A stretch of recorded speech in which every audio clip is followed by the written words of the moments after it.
Chapter 401. Rog can do the research and development of ninjutsu by himself. But adjusting the Hashiman Tanku to make it suitable for people without chakra is not something he can handle alone.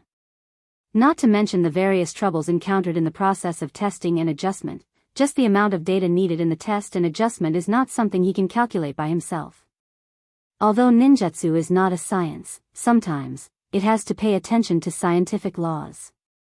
Finding and calculating the laws is the strength of a super artificial intelligence like Hinata. Roger. When Roger finished speaking, Hinata's virtual image appeared in front of him and said softly to him, "Don't worry, Mr. Roger." Although this Hinata in Konoha's hidden village is not Hinata herself, her calculation ability is not worse than Hinata herself in Konoha's intelligence agency headquarters.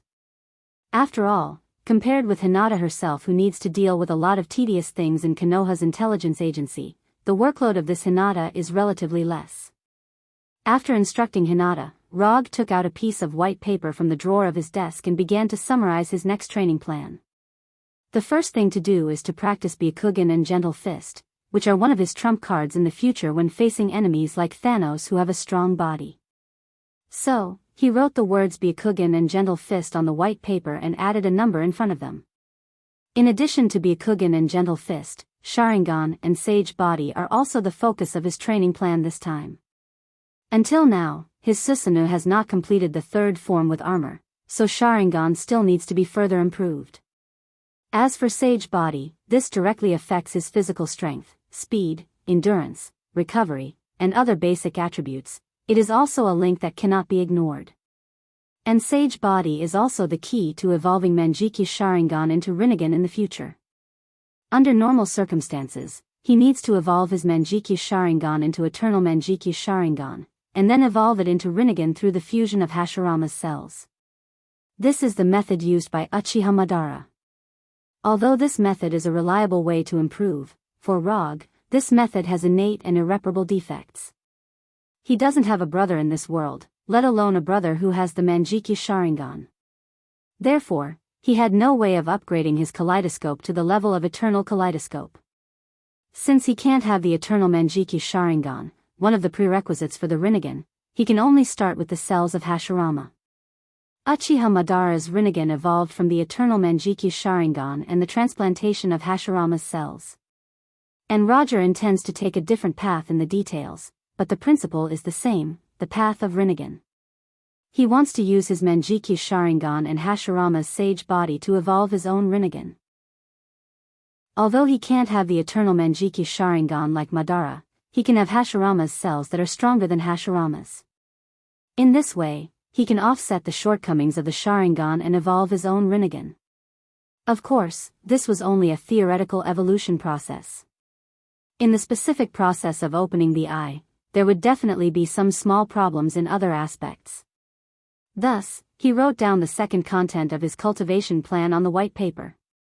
Number 2, Sharingan plus Sage Body. Then he drew an equal sign behind it, and wrote the 3 words, Rinnegan. After writing the 3 words Rinnegan, he then wrote down the third content. Number 3, Kyubi Resonance. Rog's current resonance with Kyubi is 4, which means that he can now use Kyubi's chakra to 4 taels at most. Although Yanbi's state is not low, it is still a long way from the Kyubi mode he wants. Even if it's an incomplete Kyubi mode, he estimates that he must at least reach the level of resonance 7 or 8. As for the complete Kyubi mode, of course, he must reach the highest level of resonance 9. Byakugan and Gentle Fist, Sharingan and Sage Body, and Kyubi Resonance are all the contents of his next cultivation plan. As for ninjutsu, genjutsu, and taijutsu, they are not in his cultivation plan for the time being. The battle with Thanos in the Saga planet arena made him fully aware of the gap between him and Thanos in terms of basic physical fitness. This also once again proved that the body of the Earthlings is really fragile. Not to mention that compared with Thanos, even the ordinary Asgard people have a strong body that is far more powerful than the Earthlings. After formulating a cultivation plan, Rog immediately entered this boring cultivation day. However, he didn't expect that just as he was working hard in Konoha, an invasion happened on the Earth that caught most organizations and forces by surprise. The suburbs of New York, the headquarters of the Avengers. Hasn't Rog come back yet? It's been half a year. Is he planning to travel the whole universe? Tony, who was wearing an expensive suit, sat on a chair and impatiently asked Natasha, who was sitting opposite him. We have contacted the Konoha intelligence agency several times, and Rog's personal assistant Hinata gave us the same reply every time, saying that she would help us pass on the message to Rog. Compared with the slightly irritated Tani, Natasha, who was wearing casual clothes, was much calmer and answered in a calm tone. Pass on the message? His artificial intelligence assistant gave us such an answer. Does she know what's going on outside? Tani knows exactly what Hinata is, because to some extent, he is Hinata's father. It's just that when she was in his hands, Hinata was not called Hinata, but Sunday. I think she should be very clear. After all, in recent months, the people of the Konoha intelligence agency have been acting outside. Natasha was still as calm as ever. Damn it. If I knew this, I wouldn't have given him Sunday. Just as Tani was complaining, Captain America and Dr. Banner walked into his office and put an energy gun that did not belong to Earth technology on the desk. I have confirmed with Dr. Banner that this energy pistol is not Hydra's energy weapon, nor is it a replica made by other organizations that imitate Chidori weapons. This is an individual weapon made by another civilization, an alien civilization that is not inferior to Chidori. As he spoke, Captain America took off his helmet, revealing a tired face. Chapter 402.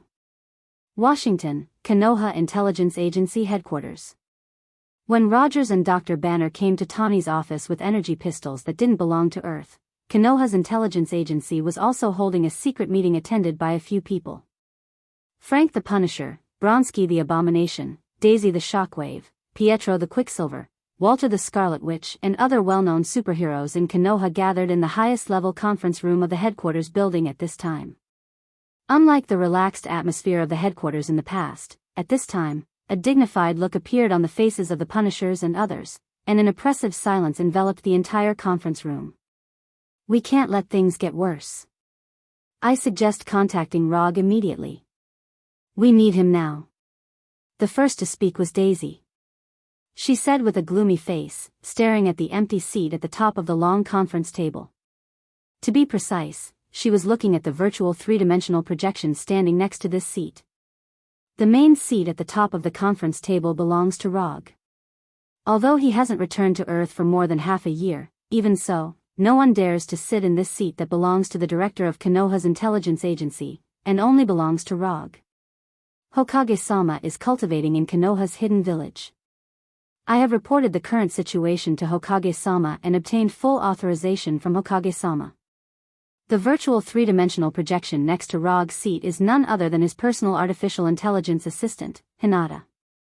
You are just an artificial intelligence. You are not qualified to make decisions for Rog. Daisy, who has rarely been angry, showed a violent temper that was completely different from the past and said loudly to Hinata. I have obtained full authorization from Hokage-sama. If you have any questions, you can wait until Hokage-sama returns to the headquarters and confirm with Hokage-sama in person. Before that, all the affairs of the headquarters will be handled by me. I have made a complete calculation of your proposals, and the highest success rate is less than 30%. Konoha's intelligence agency will continue to maintain the original action plan. Although Hinata's electronic voice is no different from a real human voice.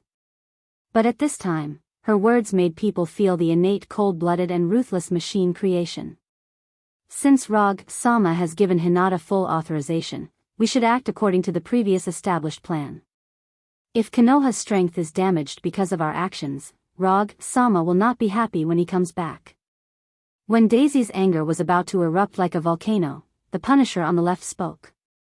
As the existence that followed Rog for the longest time, the Punishers had a very high status in Konoha's headquarters. Even Peter and Walter, who did not have a clear superior-subordinate relationship with Rog, would show him great respect when they saw him. Although the Punisher's strength is far inferior to Abomination, Daisy, Pietro, and the others, in Konoha's headquarters, he is the highest existence under Rog. In this regard, even Hinata couldn't compare to the Punisher. Actually, I think you're a little too nervous, Daisy. Although the outside environment is indeed a bit bad, in general, it doesn't have much impact on our Konoha intelligence agency. And those extraterrestrial bastards won't dare to have ideas about us. After the Punisher finished speaking, Quicksilver Pietro also expressed his opinion. But as soon as he finished speaking, Walter, sitting next to him, gave him a look that told him to shut up. Forget it, you didn't hear anything. Although Pietro was Walter's brother, in front of Walter, he didn't have the dignity an older brother should have. Walter was the one who had the final say between the two. I support Daisy's plan. Although the success rate is not high, we have the responsibility to help the victims. Rog wouldn't want to see us not help them. Let's vote, one person, one vote. Those who support Daisy's plan can raise their hands now. Walter expressed her opinion and took the lead in raising her right hand. Although in Konoha's headquarters, Walter was the kind of person who didn't express her own opinions and didn't even have much interest in field operations. But strangely, her status in Konoha's headquarters was not much lower than the Punisher's. Although Walter didn't explicitly deny Hinata's opinion, her action of raising her hand clearly expressed her true thoughts. As Walter raised her hand, Daisy and Pietro also raised their hands. Later, Dr. Lizard Connors and Red Tank also raised their right hands. The Punisher looked at everyone who raised their hands, thought seriously, and finally didn't raise his hand. Unlike others, in addition to being a member of Konoha's intelligence agency, he also has a psychic contract with Rog. He can't violate Rog's opinion. Although Hinata is now making decisions on behalf of Rog, as long as Hinata has Rog's authorization, he won't violate Hinata's orders. The Punisher didn't raise his hand, and Abomination certainly didn't raise his hand. In addition to the two of them, Black and Moonlight Stone also didn't raise their hands. There were a total of 11 people in the conference room, and the situation suddenly became 5-5. For a while, everyone's eyes were on Venom. What should we do? Which side do we support? Eddie, who was completely wrapped in Venom, whispered to Venom.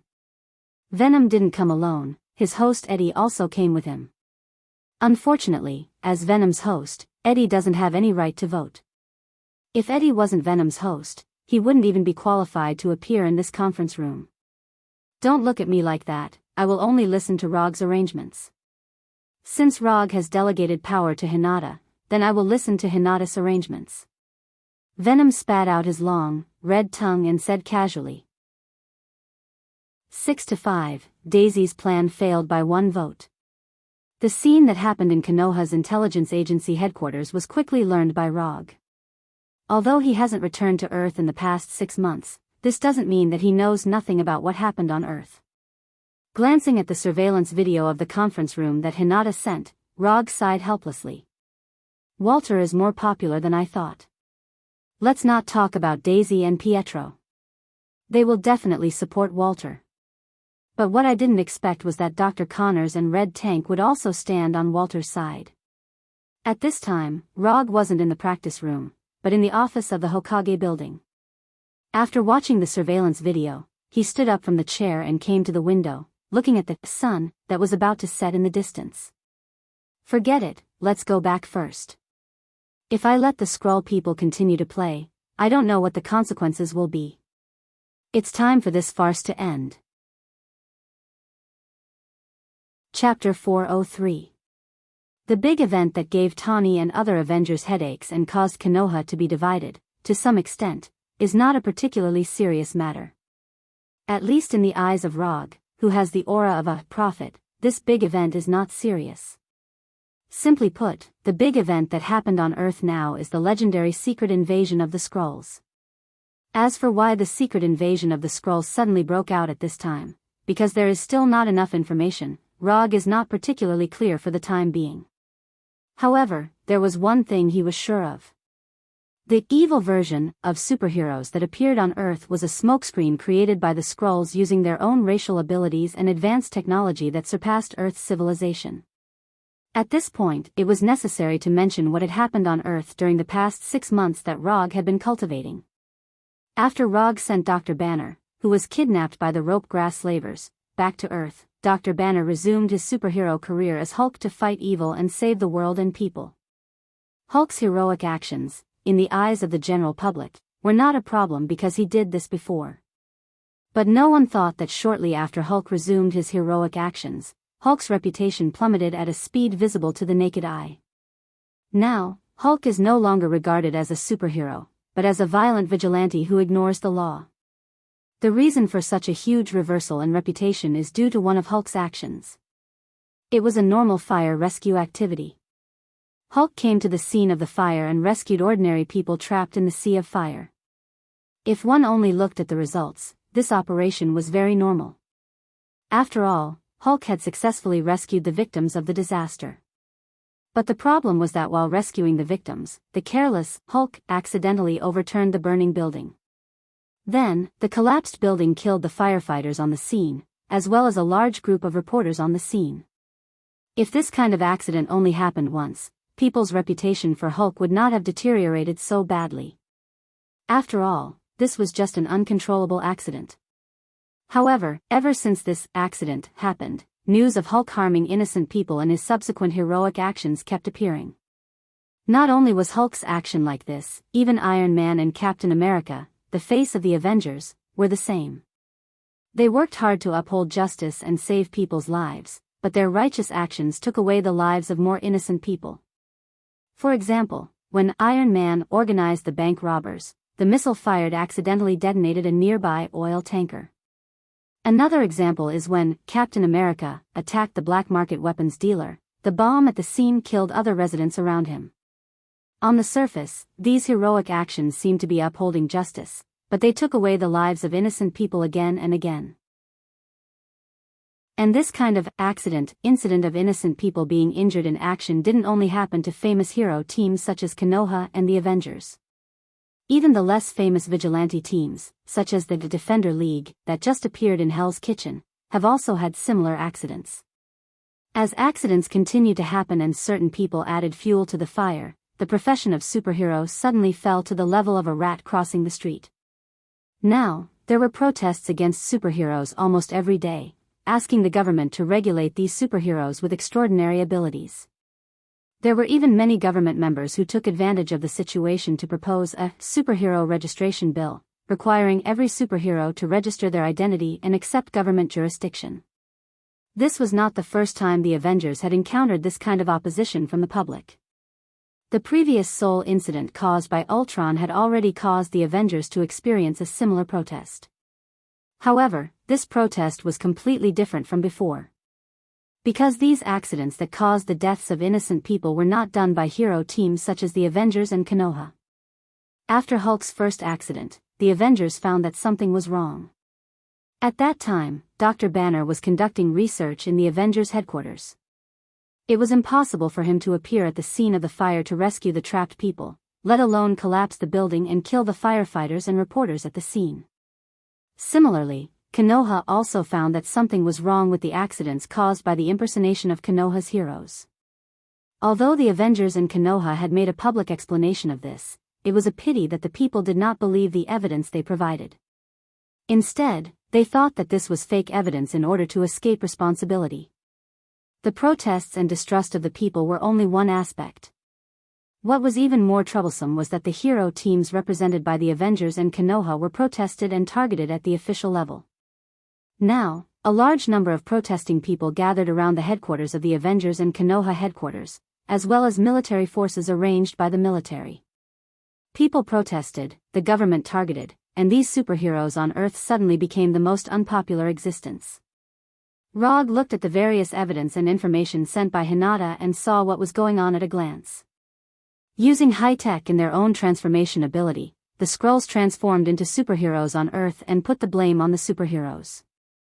At the same time, the Skrulls, who had long been hidden in the government, used the power of the government to further solidify this blame. The real superheroes were facing protests from the people and the government. And the fake superheroes of the Skrulls were constantly exacerbating this situation. For example, just a week ago, a Skrull disguised as Hulk suddenly broke into a protest site of thousands of people and killed them on live TV. The framing method of the scrolls wasn't clever, it could even be said to be simple and crude. But in the face of their innate racial talent and the advanced technology of Earth, their actions achieved an unimaginable great effect. Although the framing method used by the scrolls was somewhat crude, until now, the Avengers and Konoha have not confirmed their true identity. These scrolls didn't confront the heroes of the Avengers and Konoha at all.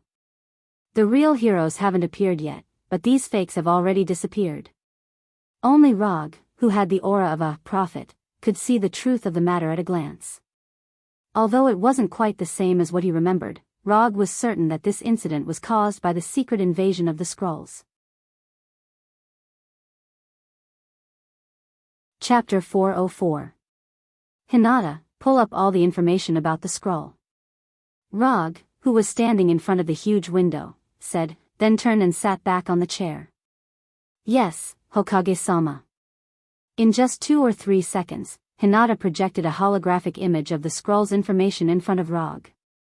This information wasn't collected by Rog, nor by Konoha, but by the Golden Jack. Before the transformation, the Golden Jack was the main battleship of the Carey Empire. Although the Golden Jack doesn't participate in the space war anymore, the Carey Empire's database still exists.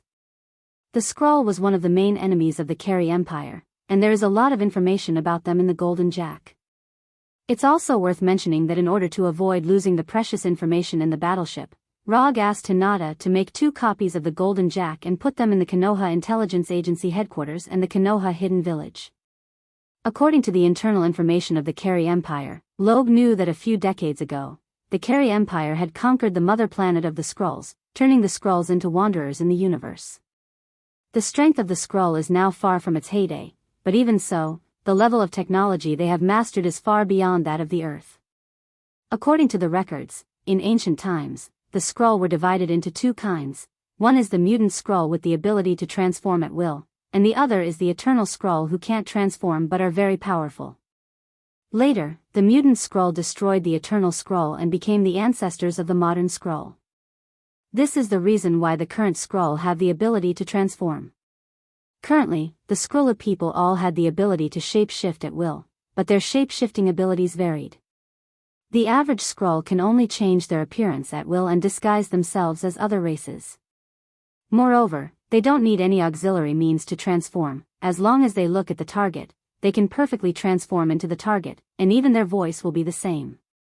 Ordinary Skrulls could only change their appearance, but the more powerful Skrulls could not only change their appearance, but also copy their target's memories. However, if you want to copy the target's memory, just looking at the target is not enough. You need to have a little contact with the target and obtain the target's DNA. According to the Carey's test, the Skrull's memory duplication is only a short-term memory duplication. It can't copy the target's complete life memory. The Skrull who can copy memories can be regarded as the elites of the Skrull race.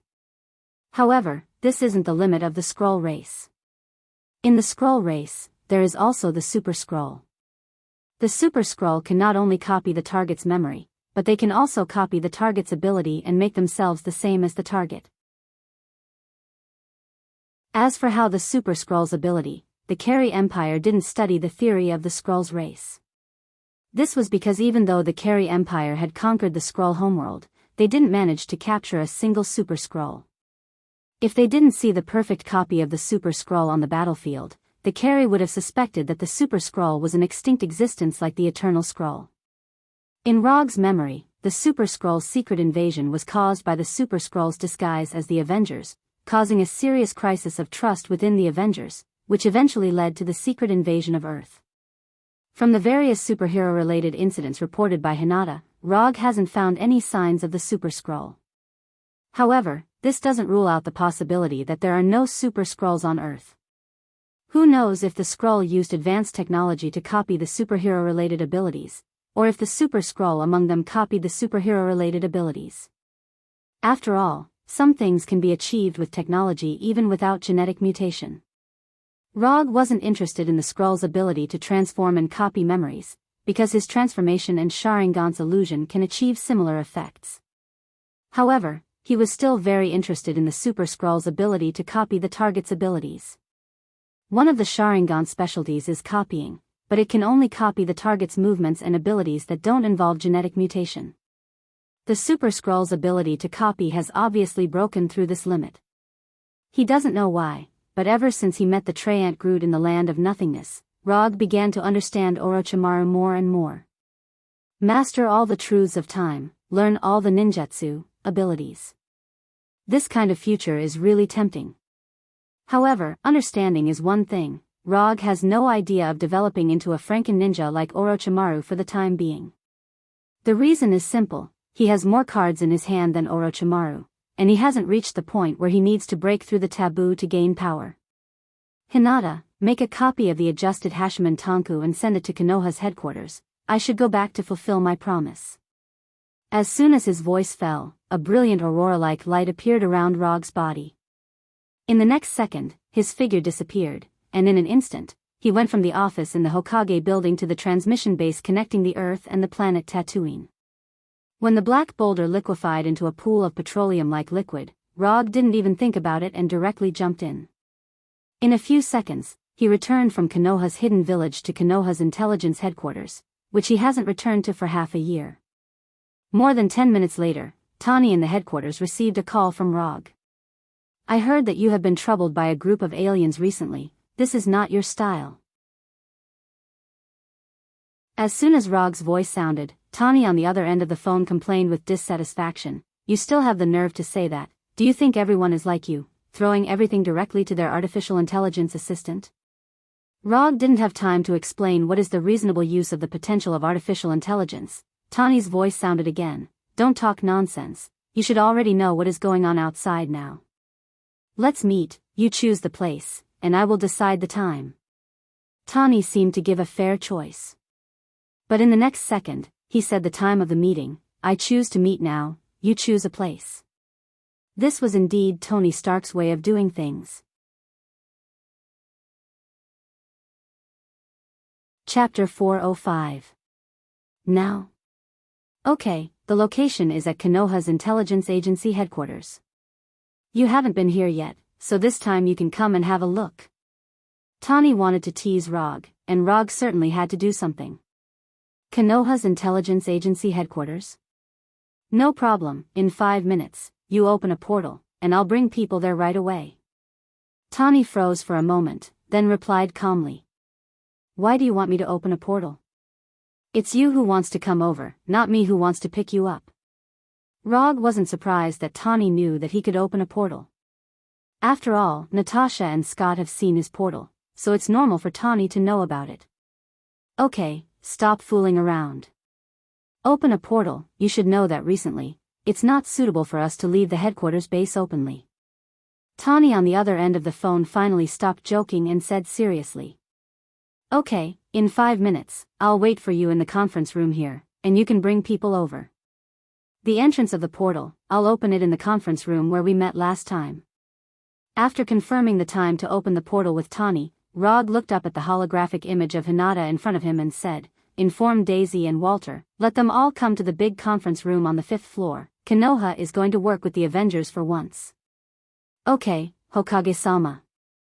After receiving Rog's instructions, Hinata's holographic image quickly disappeared. 5 minutes later, in the conference room on the 5th floor of Konoha's headquarters building, Rog saw Tani and others who he hadn't seen for a long time. Tani, Rogers, Natasha, Banner, Patton, Rode, Sam, Illusion, Scott. This time, Tani brought all the main members of the Avengers. Of course, except for Thor, who is still dealing with government affairs in Asgard. What happened to your eyes?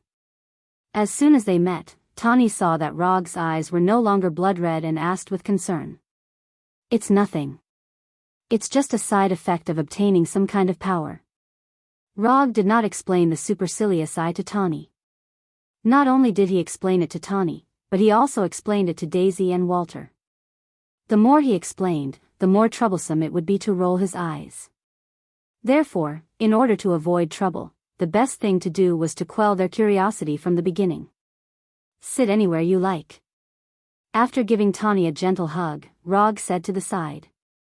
In the large conference room, there was a large rectangular conference table that could seat more than 20 people. Rog wanted to learn from King Arthur and put a big round table here to symbolize equality, but under Hinata's suggestion, he finally gave up the idea. Although the Konoha Intelligence Agency is not the real Konoha, it still needs a clear hierarchy. Blindly pursuing the so-called equality will only weaken the power of the Konoha Intelligence Agency. This was Hinata's suggestion after learning a lot about organizational structure. The main seat at the top of the conference table was, of course, Rog's seat. Tani sat next to Rog on the right, and Frank the Punisher sat opposite him on the left. When Tani sat down, Rogers and the others also sat down, and then looked at the people of Konoha without saying a word. Since everyone is here, let's start. Hinata, show us the information of the scrolls. As soon as Rog finished speaking, the light in the conference room dimmed a bit. Then, a virtual holographic projection screen appeared in front of everyone. This is an alien race called Skrull, with a long history and advanced technology. However, their mother planet was destroyed by another space civilization, the Carey Empire, and now they are wanderers in the universe. What you see now is the true appearance of the Skrulls. Of course, you can be more familiar with their other appearance. As soon as his voice fell, the picture on the screen changed, showing the previous action that led to the death of innocent people. In the picture, there was Hulk who was more than 2 meters tall, Tony who was wearing an Iron Man suit, Rogers who was holding a shield, and Barton who was shooting arrows. Basically, in front of everyone, there was a picture of their actions. Everyone in the Avengers saw their figure in the picture. On Konoha's side, only Abomination, Red Tank, Daisy, Pietro, and Moonlight Stone, who often act outside, had pictures of their actions. Being reminded by Rog to this extent, even if the people in the room were stupid, they understood what was going on. What happened in the past 6 months was the doing of these scrolls. As for the purpose, on one hand, it was to make the people and the government hate you, and on the other hand, it was to invade the earth. Rog glanced at the expression of the people in the room and continued. Invade the earth? After hearing this word, Tani, Rogers, and the others, who are more familiar with the government's operations, immediately thought of something.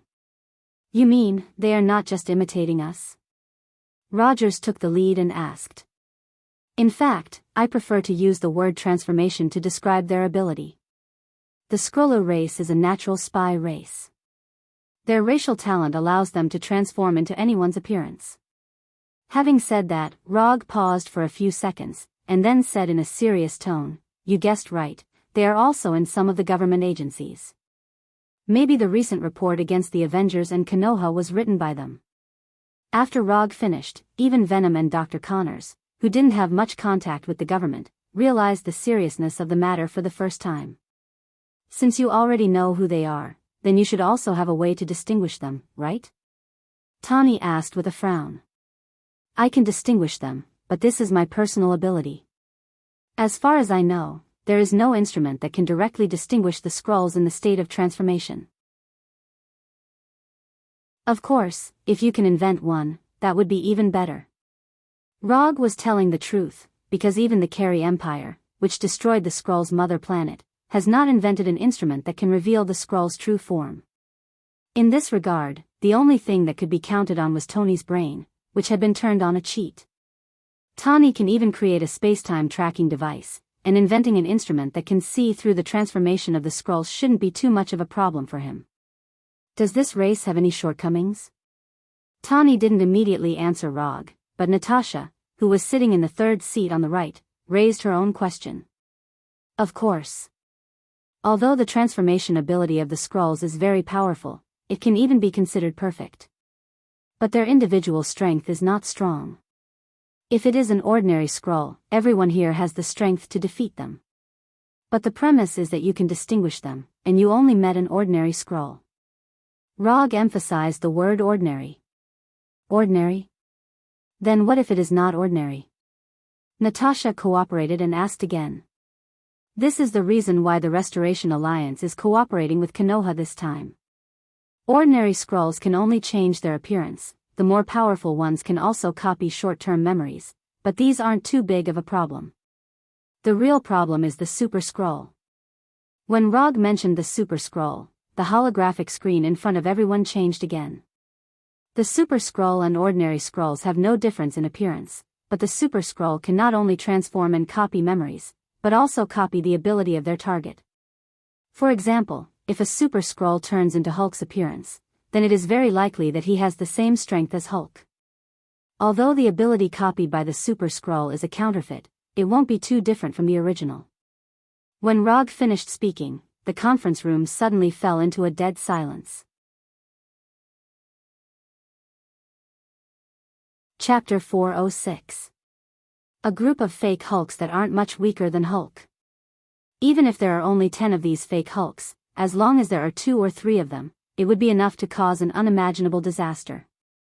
Thinking of this, the faces of Tawny and the others became more and more ugly. You don't have to be so pessimistic. There won't be many of these Super Scrolls, otherwise, they wouldn't have avoided direct confrontation with you.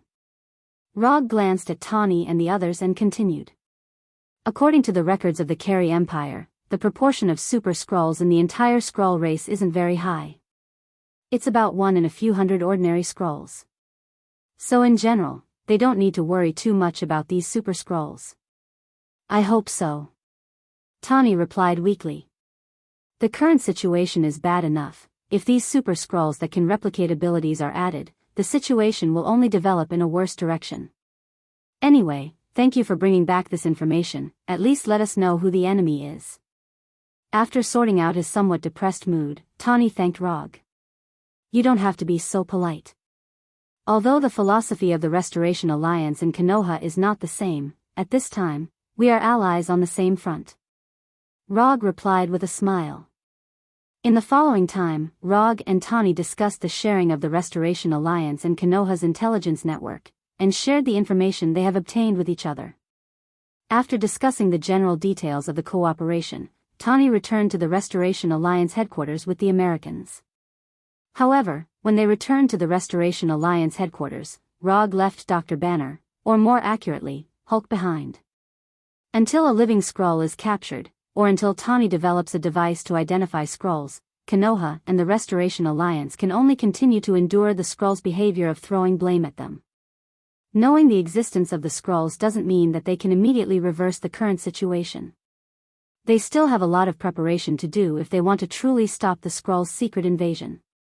While Hinata assigned tasks to Daisy, Walter, and the others, Rog took Hulk to his private training room. Do you remember what I told you last time? After coming to the training room the size of a football field, Rog looked up and said to Hulk. Yes. You said you wanted to teach Hulk the Hashman Tonku. Hulk certainly wouldn't forget the words that Log had said to him. As he spoke, he excitedly gestured to Log to use the 8 inner hidden gates. Looking at the excited Hulk, Rog took a few steps back and said, Hinata, project Hulk's version of the Hashman Tonku. As soon as his voice fell, a holographic display screen of Hulk's size appeared in front of Hulk. Hulk, STSS, SSSSS, S, SSSSSSSSS2, S, SSS2. Rog explained to Hulk, then raised his right hand and wrapped his chakras around his hand. Although S is different, S power won't be too different. More importantly, as long as you can open the 3rd gate of life, you can also emit green light. To be honest, even now, Rog didn't know whether it was because Hulk liked the 8 inner hidden gates because it was powerful enough, or because after opening the 3rd gate, it would emit a green light, so he was interested in the 8 inner hidden gates. But no matter what the reason is, as long as Hulk is interested in Hashman Tonku, it's fine. Because he's also very curious about how powerful Hashman Tonkus can be after Hulk's. Good. Hulk answered excitedly. Here are only the first 5 S. After you've thoroughly mastered these 5, I'll teach you the other 3. Although Rog has all the Hashman Tonku's cultivation methods, he himself has only practiced the 6th. So before he fully masters Hashman Tonku, it's impossible for him to modify Hashman Tonkus to a suitable version based on his own experience. Even if Hinata carries out a massive amount of data simulation, it won't work. I'll work hard to learn the first 5. Hulk said solemnly to Rog. Then you should first memorize the Hashman Tanku's cultivation methods. Your physical condition has fully met the Hashman Tanku standards, so mastering the first 3 shouldn't be difficult for you. After leaving Hulk alone in the training room to memorize Hashman Tankus, Rog told Hinata to pay attention to Hulk's situation at all times, lest Hulk destroy his training room in a fit of excitement. After that, he returned to his office and dialed Secretary of State Ross' phone number. He didn't say too much to Ross, just simply told him that he's back, and then hung up the phone. Then, he summoned the Yondaime Hokage's Haori from the summon scroll, which he hasn't worn for a long time, as well as the Thunder Fan and the Kusanagi sword. The Yondaime Hokage hasn't appeared in front of people for a long time, and now it's time for a high-profile return ceremony. After putting on the Haori's Haori, and wearing the Thunder Fan and the Kusanagi sword, Kuroto pushed open the huge window of the office and flew out using the super light rock technique. In a few seconds, he flew over the gate of Konoha's intelligence agency, overlooking the protesters below.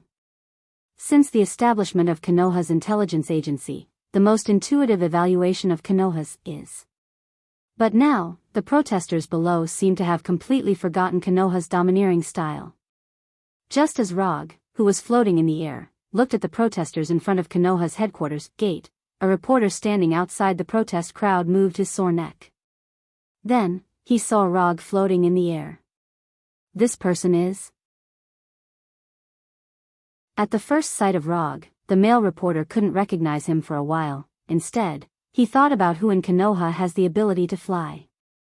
After a few seconds, the male reporter in a black suit suddenly widened his eyes, and looked up at Rog in the air with a look of disbelief. The Yondaime Hokage Rog. In Konoha, only the Yondaime Rog has the ability to fly. After realizing this, the male reporter excitedly patted the cameraman next to him, indicating the cameraman to turn the camera. This is big news. The Yondaime Hokage, who hasn't appeared for a long time, personally appeared at the scene of the protest. This will definitely make tomorrow's headlines. However, the cameraman next to the male reporter didn't have time to turn the camera. Rog, who was floating in the air, hit the ground like a meteor. Rog didn't control his speed, and directly made a superhero's landing. Boom! A huge impact sounded, and the ground under Rog's feet cracked like a spider web. Rog's landing immediately suppressed the protests at the scene. The originally manic protesters, at this time, as if the mute button was pressed, quietly watched Rog landing in front of Konoha's headquarters gate. Rog's white eyes glanced at the suddenly quiet crowd, and then said in a cold tone, "Are you dissatisfied with Konoha?"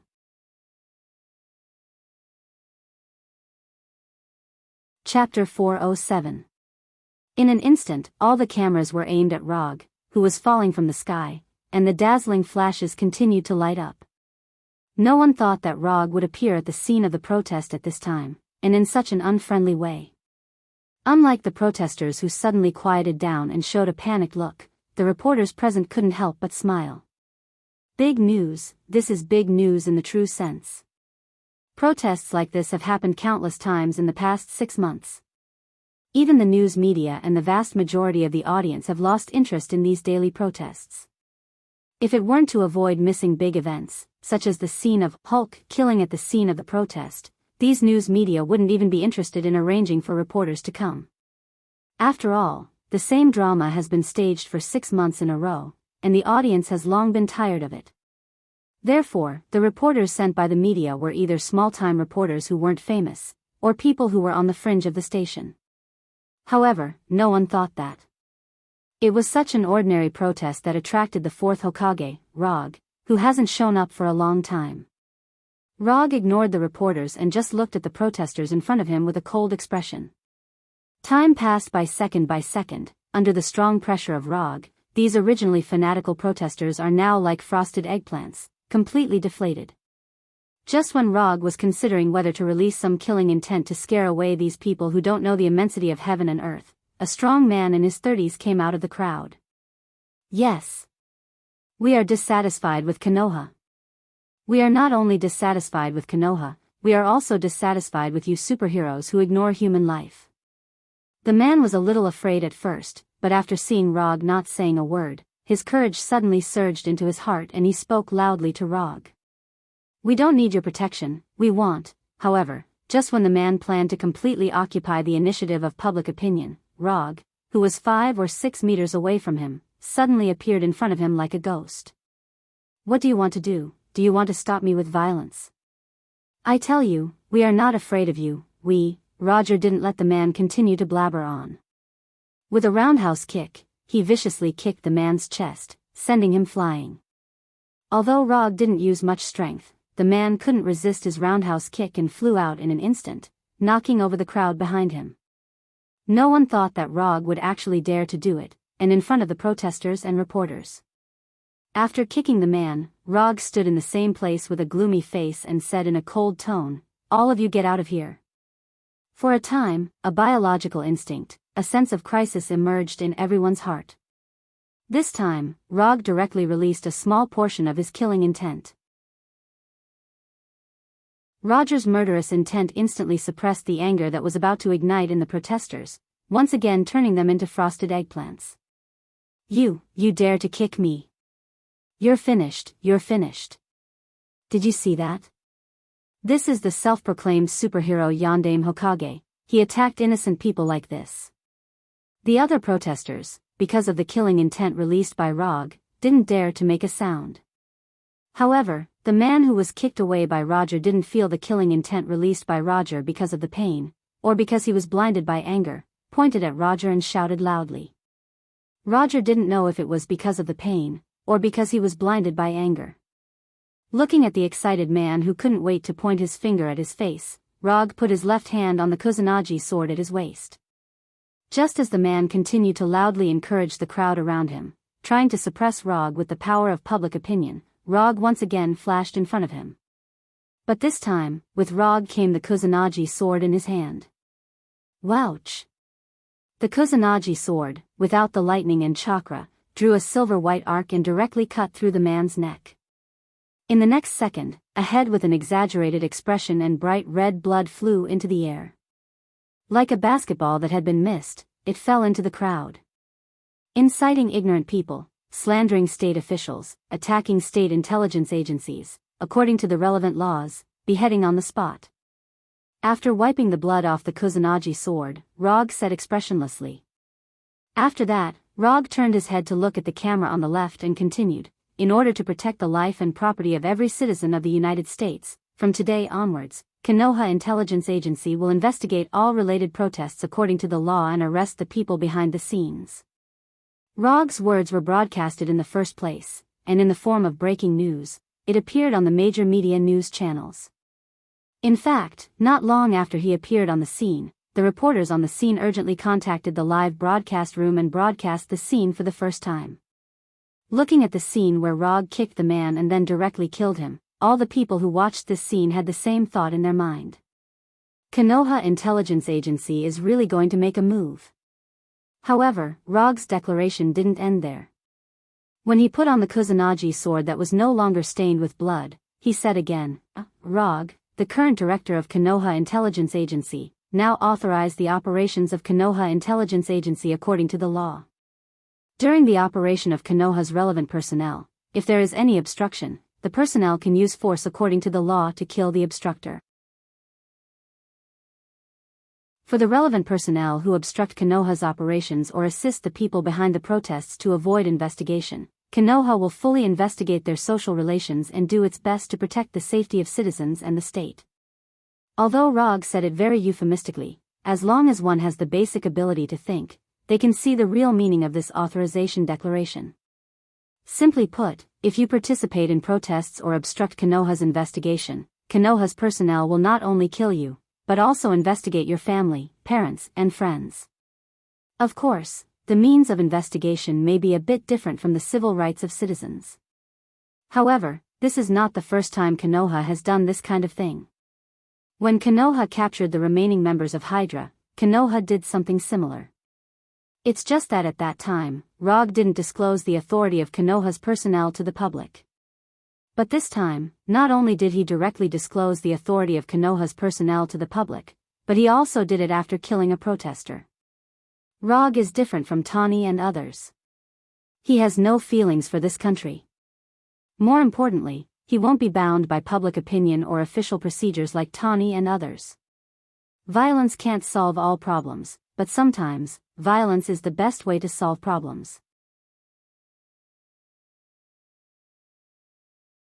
Chapter 408. What Rog made at this time was not so much a declaration of authorization to the personnel of Konoha's intelligence agency, but a naked threat to the protesters. He was not in the mood to fight with these protesters. He wanted to solve these annoying guys in the simplest and most violent way.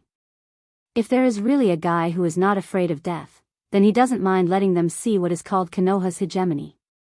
After living in the United States for so many years, he fully understood one truth, that is, the people of the United States have a general mentality of being strong. As long as you are stronger than them, as long as you can show absolute power that they can't resist, they would become like trained pet dogs, obedient to their master's every command. After issuing a threat to the camera that was broadcasting in real time, Rog didn't intend to stay here.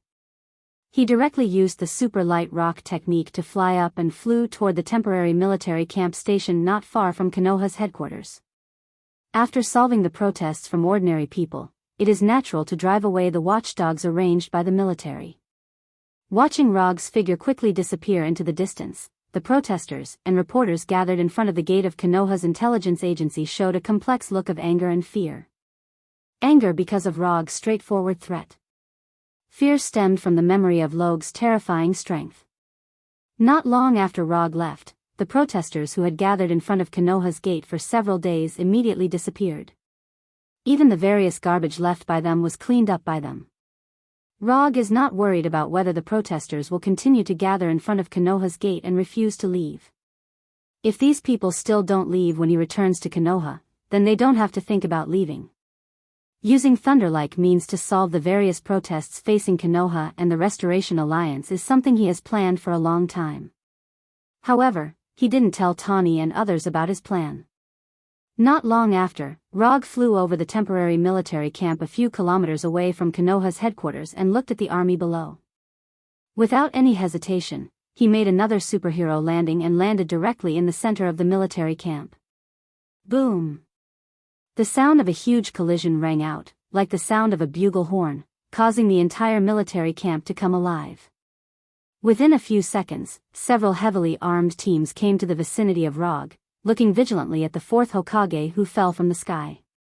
Who is the supreme commander here? Rog ignored the muzzles aimed at him and said expressionlessly. If it was under normal circumstances, an intruder like him would definitely be attacked immediately. However, because of his identity, the soldiers in charge of security did not dare to pull the trigger. Although the fourth Hokage Rog is not like other superheroes who often carry out heroic actions to uphold justice. However, whether it was the warriors present or the ordinary people who were not present, none of them had ever doubted his strength. Some curious ordinary people, as well as some seemingly bored investigation organizations, had done some rigorous calculations on Rog's strength. The result of the calculation was that Rog alone can defeat the entire Avengers. Although Rog has not really fought with the Avengers, this calculation result, which was released by an unofficial investigation organization, was not only not denied by people, but also received a large number of support from the public. I am the commander here, Colonel Jess. Not long after Rog asked, a middle-aged man in camouflage came to him and looked at him with a serious face. I will give you half an hour to evacuate. After half an hour, if you still let me see you, you will bear the consequences. After threatening the ordinary people, Rog now threatened the military. I did not receive an evacuation order from the army. Although facing Rog, who is far stronger than himself, Colonel Jess did not show any fear and said in a serious tone. This is not an order from the army, it is my order. Remember, you only have half an hour. After saying that, Rog did not continue to pay attention to Colonel Jess and the soldiers around him, and flew again in the direction of Konoha's headquarters. Before flying back to his office, Rog took a look at the current situation of Konoha's gate. Yes, they left very thoroughly. At this time, in front of Konoha's gate, except for the body and head that were beheaded by his sword, no one could be seen. Compared with some time ago, the current Konoha's gate can be said to be empty, making people feel relaxed and happy. After flying back to his office from the huge open window, Rog directly called Hinata. Hinata, get someone to dispose of the garbage in front of the gate. In addition, investigate the social background of this guy and see if there is any scroll behind him. The so-called garbage in Rog's mouth was the body with its head separated from its body. Just a few seconds after he ordered Hinata, the phone on the desk rang. Are you crazy? Do you know what you just did? You killed an American citizen in a live broadcast, an American citizen with legal status. Before Roger had the chance to speak, Tony on the other end of the phone spoke in a loud voice that was close to a roar. Tony didn't expect that just more than 10 minutes ago, they were still discussing how to deal with the Skrulls in Konoha's headquarters. In the end, as soon as he turned around, Roger killed an American citizen in a live broadcast. The people are protesting, the impeachment documents are piling up in Capitol Hill, you are making Konoha and the Restoration Alliance the public enemy of the United States. Tony on the other side of the phone roared. Calm down. I can assure you that none of what you've said will happen. Compared with the extremely emotional Tony, Rog's face was calm at this time. Now, he was even thinking about what to eat for his first dinner after returning to Earth. Would you like to have a traditional Chinese meal or a French feast? What guarantee do you have? You're just adding fuel to the fire. Tony in an emotional state completely lost his usual calm, like a politician who was robbed of all his power by his political enemies. First of all, if there really is a guy who is not afraid of death and dares to do this, I don't mind letting Konoha's special warfare team act as an assassination team. Secondly, if you always follow the rules, you will never be able to deal with the Skrulls who don't follow the rules. Finally, this is an important truth that I learned from my last trip in the universe. I will share it with you now. As long as your fist is big enough, not to mention dealing with a country, even if you slaughter an entire planet, no one will dare to say anything. This was something that Roger had learned from Thanos. It was a principle that he had known for a long time, but he had never used it.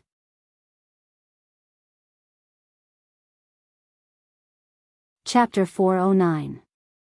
Although Thanos's family planning theory was not well learned, his decisiveness in dealing with things was still worth learning. Especially the kind of resolute attitude that, in order to achieve the goal, regardless of everything, and even at the expense of half of the lives in the universe, is an example that every planner should learn. Of course, what Rog recognized was only the decisiveness and determination shown by Thanos, not his crazy plan. If he was in Thanos's perspective, he would never adopt such a simple and crude plan with extremely unstable benefits. The concept of family planning and sustainable development is the real artifact to complete Thanos's ideal. Instead of simply destroying half of the lives to ensure that the existing resources in the universe can meet the development of various races. If there is a chance, Rog doesn't mind talking to Thanos about this. You are hegemonism, and you will not be loved and recognized by people. After listening to Rog's sharing, Tawny was silent for more than 10 seconds, and then continued. Although Tawny still can't accept Rog's idea, his mood has obviously calmed down a lot. People's love and recognition? Ha ha ha ha. Tawny, are you mistaken? I don't need people's love and recognition, and Konoha doesn't need it either. Although the people outside call us superheroes, to be honest, I have no interest in this so-called hero title at all.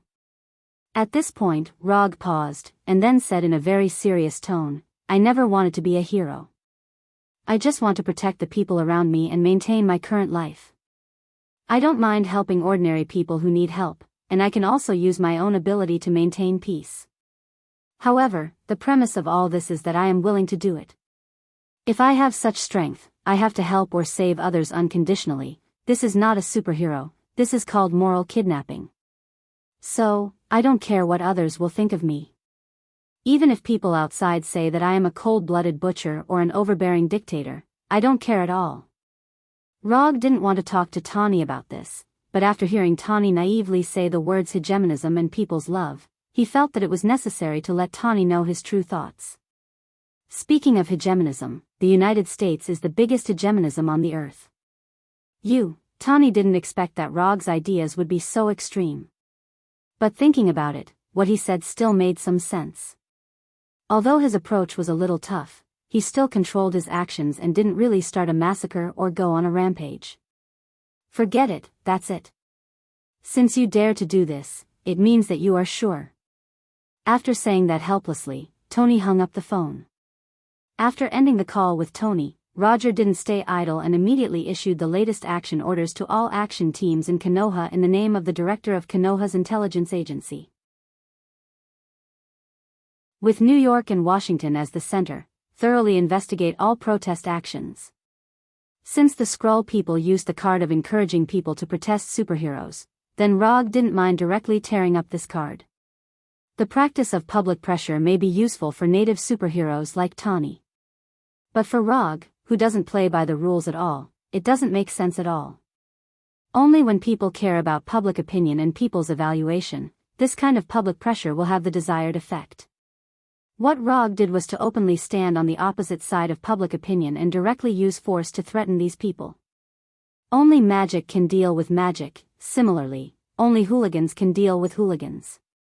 And Rog is the hooligan with the bigger fist. More than half an hour later, he used chakra perception to perceive the situation at the temporary military camp.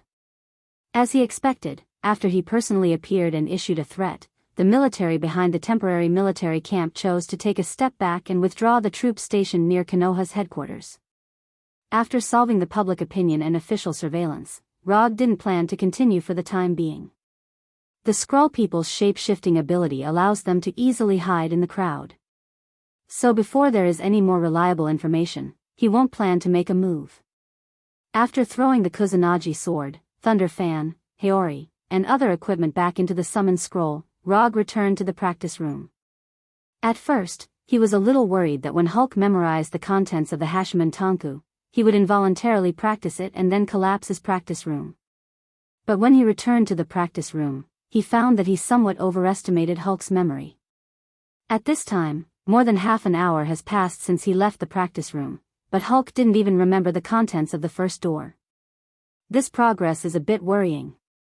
Memorizing the contents of the practice is the simplest step in practicing the Hashman Tanku. But this simple step has become the most difficult step for Hulk. Looking at Hulk, who was painfully reciting the contents of the 8 inner hidden gates as if he were reciting an ancient poem, Roger sighed. He walked over to Hulk's side and became Hulk's tutor. With Rog's help, Hulk's memorization process has significantly improved. In the end, after spending nearly 2 hours, Hulk successfully memorized the first 5 of the Hashman Tanku. That's it for today. You can deepen your understanding tonight, and tomorrow I will formally teach you how to practice. After Hinata arranged a room for Hulk that fits his figure, Rog used the portal magic to return to the secret nest in New York and had a pleasant dinner with Gwen. Because of the protests, Gwen hasn't done anything heroic for a long time. Now, she put most of her energy into her studies, doing what a female university student should do. The next morning, when Gwen went to class, Rog returned to the office at Konoha's headquarters and turned on the TV to watch the latest news reports. Basically, every news channel was reporting on his public declaration yesterday, and there were also many current affairs commentators who gave a detailed and tactful evaluation of his declaration yesterday. Meticulous meant that they had analyzed every single word he said. Euphemism means that they tacitly ignored the naked threat in it, and focused on the legitimacy of the protest and the discussion of Konoha's authority to act. At the end of the news, basically every news mentioned something that everyone knew, but there was some irony in it. The fierce protests that lasted for more than half a year all disappeared the day after Rog's declaration.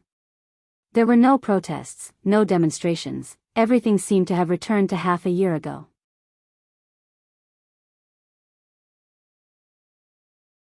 Chapter 410. In Rog's private practice room, Hulk, wearing special black shorts, excitedly waited for the arrival of Rog. After completely memorizing the cultivation contents of the first 5 gates of the 8 inner hidden gates, Hulk became more and more expectant of the power of the 8 inner hidden gates. Now, he has begun to fantasize about opening the 3rd gate of life and his whole body exudes green light. Under Hulk's expectant face, Rog, who had just finished breakfast, came to the practice room. how was your rest last night? Did you understand the content of the 8 inner hidden gates again? Rog asked casually as he came in front of Hulk. Yes. Hulk has reviewed the 8 inner hidden gates. Hulk likes the 8 inner hidden gates. Hulk waved his fist excitedly and answered with full spirit. That's good. Since you have reviewed it, let's get started. After that, Rog explained to Hulk how to open the first gate of the 8 inner hidden gates. For Rog, opening the first gate of life is not difficult, because he only needs to accurately manipulate chakra to stimulate the brain nerves according to the cultivation content, and he can unlock the restrictions of the brain domain, allowing himself to exert 100% of his physical ability. However, this is not an easy thing for Hulk without chakra. However, Roger had already considered this, so he had prepared a plan for Hulk that was suitable for him. Gamma energy. The reason why Dr. Banner can transform from an ordinary person into Hulk is because Dr. Banner has been exposed to a lot of gamma energy radiation. This gamma energy radiation, which is enough to kill people, not only did it not take Dr. Banner's life, but it also completely transformed his body, allowing him to transform into the powerful Hulk when his emotions are excited and his heartbeat is accelerating. When Dr. Banner does not transform, the gamma energy in his body will be dormant like hibernation. When he transforms into Hulk, this gamma energy is completely awakened, and Hulk appears. To some extent, every cell in Hulk's body contains a lot of gamma energy. Although the gamma energy was not chakra, the gamma energy in Hulk's body was the same as the chakra in Rog's body. They both originated from their bodies. Therefore, this gamma energy could be considered as Hulk's unique chakra. This speculation has been repeatedly calculated by Hinata and finally proved to be correct. In addition, even if there is something wrong with Hinata's calculation, with Hulk's physical strength, he can completely resist all the consequences. Do you still remember the illusions I left in your mind when I first taught you how to fight? I remember. Hulk hasn't forgotten. Although Hulk didn't know why Rog suddenly mentioned this, he still answered Rog's question immediately. Now, I'm going to do the same thing to you again. But this time, what I left for you is not some illusion of fighting, but a cultivation method, a method that will allow you to extract energy from your own body. Chakra is the product of the combination of physical energy and spiritual energy. Rog can't teach Hulk how to have spiritual energy, but he can teach Hulk how to extract physical energy, that is, how to extract the gamma energy in his body. As long as Hulk can successfully extract gamma energy from his own body and master this gamma energy, then the Hashman Tonku will no longer have any barriers for Hulk to practice. No problem. Hulk nodded heavily, indicating that he understood. At the same time, Rog also changed his white eyes into 3 Tomo Sharingan. Then, he used the first genjutsu he developed on Hulk. Sharingan Genjutsu, False Memory. In an instant, Hulk's spirit left the real world and came to an empty green space. Just as Hulk looked at this boundless green space in a daze, Rog's figure gradually appeared in front of him. This time will be different from the last time. Last time, I left you a teaching scene, so that you can slowly learn and comprehend it. And this time, I'm going to force you a little bit. Hulk looked at Rog in front of him with a puzzled face. You will understand soon. As soon as his voice fell, a large section of chakra refining insight selected by Rog was forcibly stuffed into Hulk's mind.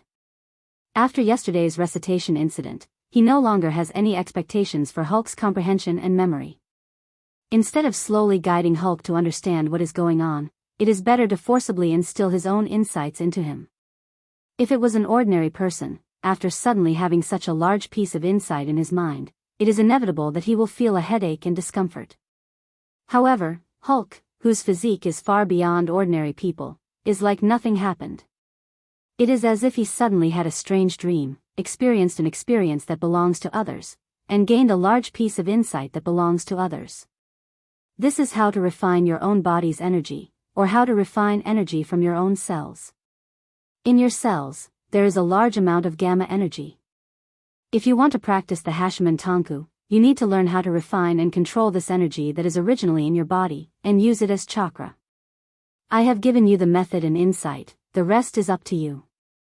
There is one more thing: if you can't learn it, you will not be able to leave this green space. As soon as his voice fell, Rog's figure turned into a group of black crows, flying in all directions, and finally disappeared completely in this empty green space. Rog's consciousness returned to his body, and Hulk's consciousness was trapped in the green space without an exit. At this time, Hulk was like a puppet that had lost its soul, standing motionless in the same place, like a completely super-realistic figurine. Unlike the previous genjutsu, false memory, this genjutsu, false memory will not be automatically lifted. Either Hulk mobilizes the gamma energy in his body to break through the genjutsu space, or he can only wait until the eye power left by Rog in his body is exhausted.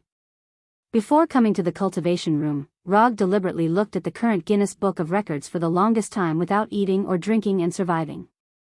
This is the highest record of not eating or drinking that he found. Taking into account Hulk's physique that is far beyond that of ordinary people, he left enough eye power in Hulk's body to maintain genjutsu, false memory, for a month. Hinata, monitor Hulk's vital signs at all times. If there is an accident, inform me immediately. Roger said to Hinata, who was everywhere, and then planned to leave the training room directly. However, just as he was about to use quantum transmission to return directly to the office, Hulk in front of him suddenly moved. Before Rog had time to check the situation of the genjutsu in Hulk's body, a green light burst out from Hulk's body like a supernova explosion, instantly occupying all his sight. Boom!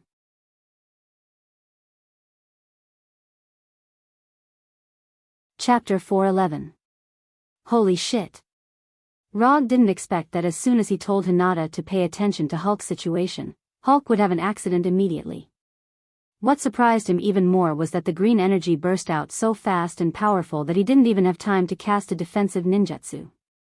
Just when the green energy that seemed to destroy everything hit him, Rog didn't hesitate and used his fastest teleportation skill. Flying Thor technique. Until now, Rog has mastered a total of 3 teleportation skills, namely, Flying Thor technique, quantum transmission, and teleportation gate magic.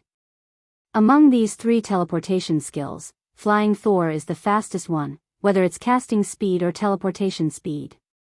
In just a moment, Rog was teleported from the practice room to his office. Then, he felt a terrifying tremor that was not much weaker than a magnitude 9 earthquake. At this moment, the entire Konoha headquarters building shook violently, and cracks of different sizes appeared on the walls and floor. Fortunately, the terrifying tremors left as quickly as they came. Within a few seconds, the terrible vibration disappeared. Hinata, immediately calculate the damage, and rescue the wounded. After instructing Hinata, Rog didn't wait for Hinata's reply and used the Flying Thor technique to return to the practice room. When he was on Saga, he left a secret Flying Thor technique on Hulk. It's just that he didn't expect that after returning to Earth, he would still need to use this Flying Thor technique. When Rog returned to the practice room, he saw a broken room that seemed to have been bombed by dozens of missiles.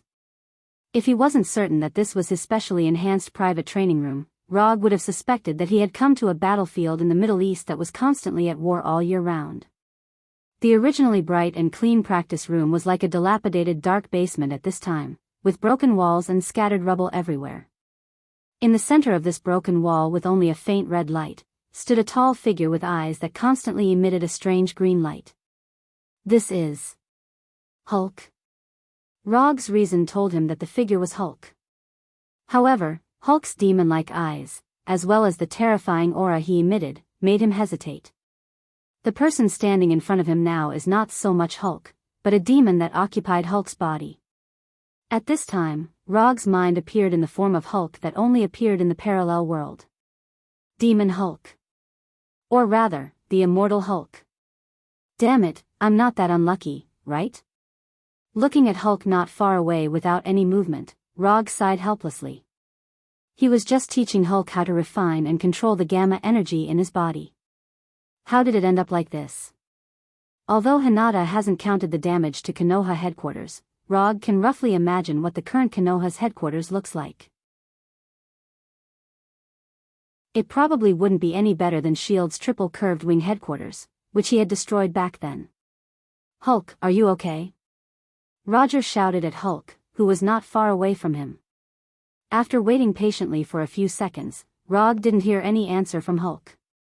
At this time, Hulk not only didn't answer his question, but his body didn't even move. After thinking quickly in his mind for a few seconds, Rog immediately made a decision. No matter what kind of state Hulk is in now, he must take Hulk away from Konoha headquarters as soon as possible. Konoha's headquarters, which has been destroyed by a terrifying explosion once, can't withstand the second damage brought by Hulk. After making up his mind, Rog's spirit quickly connected to the Flying Thor technique on Hulk's body and the Flying Thor technique he left in an unknown forest in the suburbs of New York. Let Hulk stay away from the crowd and the city first, and then solve Hulk's strange state. Rog's mind moved and he used the Flying Thor.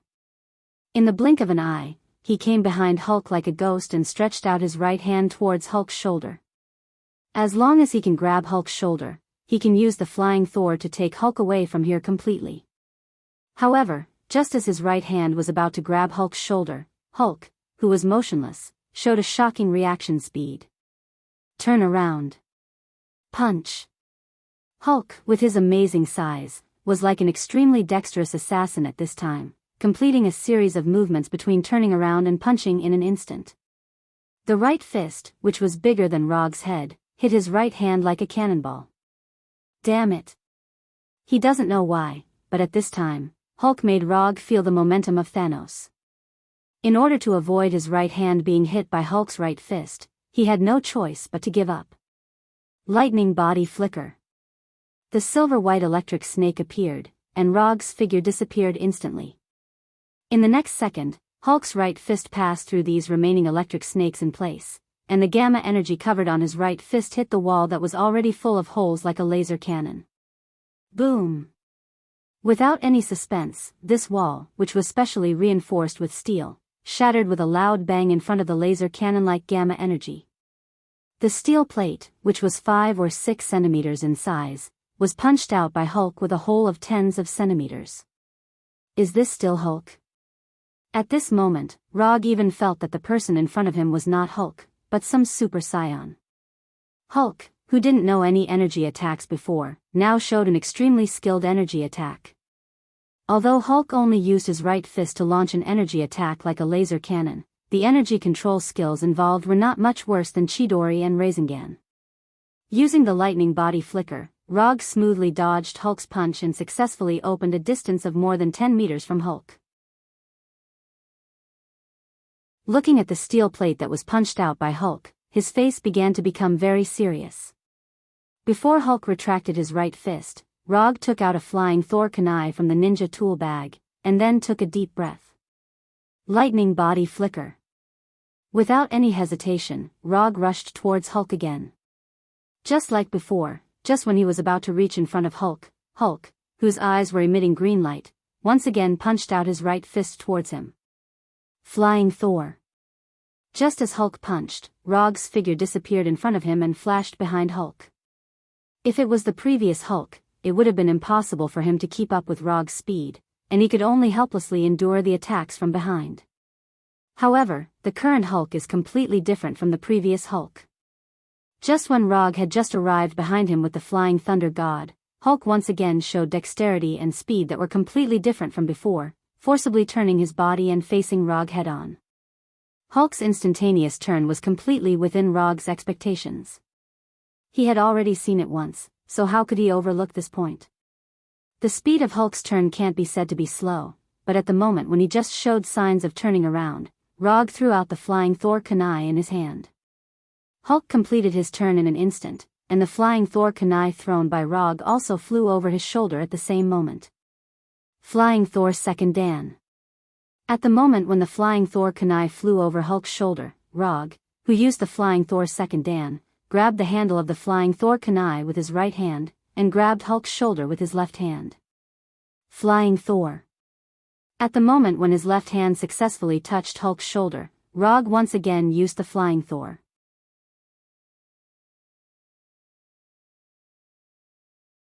Chapter 412. In the suburbs of New York, in an unknown undeveloped forest. Relying on the continuous cooperation between the Flying Thor and the Flying Thor, Rog successfully brought the suspected demon Hulk away from the Konoha headquarters and came to this unknown forest with few people. After bringing Hulk into the forest, Rog didn't stay too long with Hulk and once again used the lightning chakra blink to open the distance. Then, he carefully perceived Hulk's current state. Chakra perception technique. Rog first used chakra perception technique to confirm Hulk's current state. As before, the life energy in Hulk's body was so rich that it was not like a normal creature. In addition, Rog also sensed the active gamma energy in Hulk's body for the first time. In the past, the gamma energy in Hulk's body would fuse with Hulk's life energy in the form of cell energy and vitality. At this time, the gamma energy showed its original active state for the first time. In Rog's perception, the gamma energy in Hulk's body was like a gamma star, always in a sun-like nuclear fusion state, constantly emitting heat. The reason why Hulk's eyes showed this demon-like green light was because the gamma energy in his body was too active. In terms of life form, the current Hulk can be said to be too healthy, and there is no sign of his body collapsing or being damaged by gamma energy. There is nothing wrong with Hulk's body, and he is even stronger than he has ever been. But his mental state is not good at all. Rog is now completely unable to sense the eye power he left in Hulk's body, and he can't sense Hulk's consciousness. According to common sense, Hulk should have completely gotten rid of the shackles of genjutsu, false memory at this time. However, the mental state that Hulk displayed was completely different from that. The current Hulk, rather than using his consciousness to control his body, is more like his instinct to control his body. Whether it is the illogical reaction speed and dexterous movements he showed before, or his skillful energy manipulation skills, they are all like his body's instinctive reaction, not his conscious control. Hey, big guy. Although I don't know what's wrong with you, I can't let you continue like this. Rog shouted at Hulk, then continued, so if I hit you harder later, don't blame me when you wake up. After saying that, Rog didn't care whether Hulk could understand him or not and directly mobilized the chakra in his body. However, it was different from the past. This time, he did not use his own chakra, but the nine-tailed chakra. In an instant, the blood-red nine-tailed chakra gushed out from his body like a flaming tornado. After practicing in Konoha for half a year, the resonance between him and Kyubi has improved a little. Resonance degree, 4. This was the degree of resonance between him and Nine Tails half a year ago. Resonance degree, 6. This was his harvest after half a year of hard work in Konoha. Of course, the harvest of half a year of hard work is not only the improvement of the resonance degree, but also the amount of chakra in his body has improved a little. Because of the further development of the sage body, the amount of chakra in his body has also increased from 5 tails to 6 tails.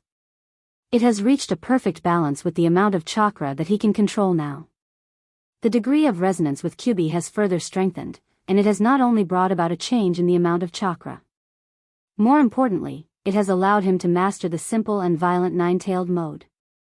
To be precise, it is not the nine-tailed mode, but a state of balance between berserk and non-berserk. With the continuous emergence of Kyubi chakra, Rog's body was covered with a layer of blood-red chakra coat. At the same time, 6 tails composed entirely of chakra emerged from his back waist. Chakra materialization, this is not a strange experience for Rog. Susanoo is a huge human form formed by chakra. However, compared with Susanoo, Kyubi chakra materialization is relatively more painful. Susanoo uses its own chakra, so even if there is some pain, it is not particularly strong. But Kyubi's chakra is completely different. This is a chakra that comes from the outside world, and there is a natural sense of rejection with his own body. If he wants to completely eliminate the pain caused by Kyubi chakra materialization, he must establish a perfect bond with Kyubi, that is, after the resonance degree reaches 9, these side effects will be completely eliminated. Although being covered by Kyubi chakra will bring constant pain, this pain is still within the range of Rog's tolerance. When the 6-tailed Kyubi chakra coat on Rog's body was completely formed, Hulk, who was only passively attacking, took the initiative for the first time. Although he is not sure whether the current Hulk is the so-called Demon Hulk, Rog has decided to treat him as the Demon Hulk. This is the main reason why he used the incomplete Kyubi mode. To deal with this Demon Hulk, who can release gamma energy at any time, Kyubi mode will be more useful than Sage mode. Of course, this is also related to him wanting to violently awaken Hulk's consciousness. There is no need for any communication. The moment Rog's Kyubi chakra coat was formed, Demon Hulk with green eyes rushed towards him like a high-speed train. Facing the prehistoric behemoth-like Demon Hulk, Rog did not have any intention of retreating or dodging, and also rushed towards Demon Hulk. The distance of dozens of meters passed in the blink of an eye. Demon Hulk's right fist covered in gamma energy collided with Rog's right fist covered in Kyubi chakra. In the next second, there was a loud collision sound that resounded through the sky. Rumble. Two fists that completely broke through the speed of sound and carried infinite energy collided. Sonic booms, collision sounds, explosion sounds, three completely different sounds merged together and evolved into a terrifying sound that can't be described with words. The shock wave was like a tsunami that passed through everything in the surroundings, lifting the nearby soil, stones, and trees. The red and green energy that intertwined like camouflage bloomed with a dazzling light like a nuclear explosion. The air vibrated and ripples visible to the naked eye, and the earth shook crazily like an earthquake. Hulk and Rog did not hold back at all, and crazily released their respective energy. Gamma energy and Kyubi chakra displayed their terrifying power, announcing their existence to the whole world.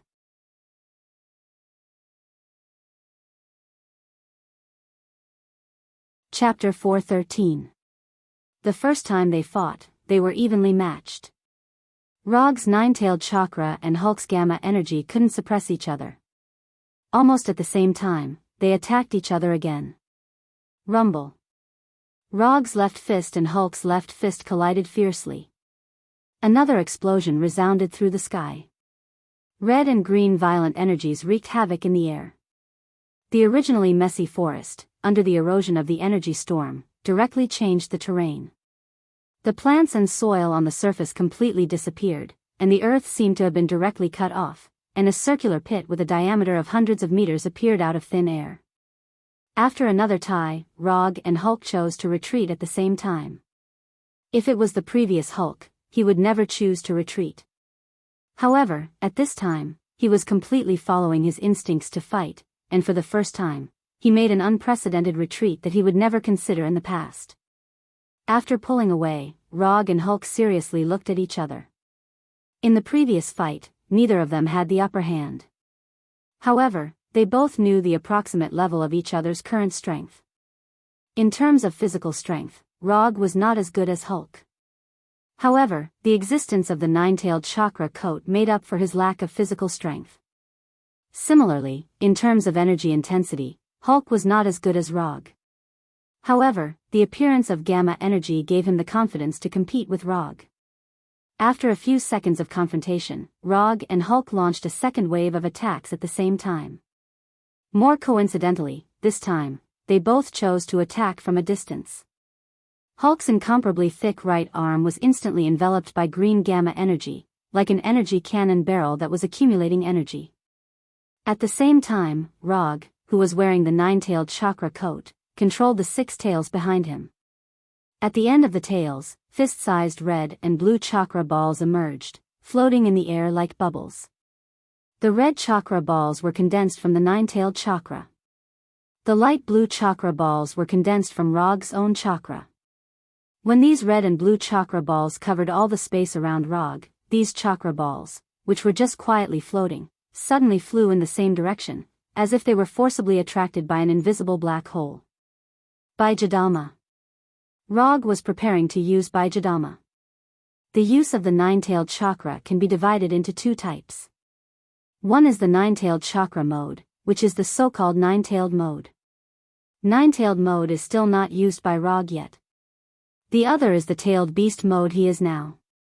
Under normal circumstances, tailed chakra, chakra, chakra, chakra, chakra, chakra, chakra, chakra, chakra, chakra, chakra, chakra, chakra. In this state, chakra will become violent and aggressive because of the appearance of the tailed chakra. Rog is now in the first stage of the tailed beast mode, the tailed chakra coat stage. After the first stage, the body shape will change significantly, and the color of the tailed chakra will change into a dark red half-tailed beast mode. In the half-tailed beast mode, although chakra will still maintain a roughly human shape, he will fall into a berserk state, and his attack style will be more inclined to the real tailed beast. More importantly, in the half-tailed beast mode, chakra can use an incomplete Bijadama. After the half-tailed beast mode, it is the complete tailed beast mode. In this state, chakra can transform into a tailed beast, showing the complete tailed beast form, and exert 100% of the tailed beast's power, as well as the complete form of Bijadama. Rog, who is only in the first stage of the chakra coat stage, can't use the incomplete Bijadama that can only be used in the half-tailed beast mode. However, compared with other chakra, he has a unique and special trump card: Sharingan and Senjutsu. Of course, it can also be understood as Sharingan and Mokuton. The power of Sharingan and the vitality given by Senjutsu allow him to suppress the berserk side effect of the tailed beast chakra to the greatest extent. Therefore, at this time, although he has not entered the half-tailed beast mode, this does not affect him in the slightest to use the incomplete Bijadama that can only be used in the half-tailed beast mode. The red and blue chakra balls quickly merged together, turning into a basketball-sized black chakra ball. However, in the next second, the black chakra ball began to shrink rapidly, from the size of a basketball to the size of a thumb. Looking at the black chakra ball floating in front of his mouth, Rog hesitated for a second or two. However, in the end, he opened his mouth and ate the black chakra ball that was only the size of a thumb. Strictly speaking, this is not eating, but the necessary process before launching the Bijadama. After all, it is impossible for him to open his mouth and take out a Bijadama like a complete tailed beast.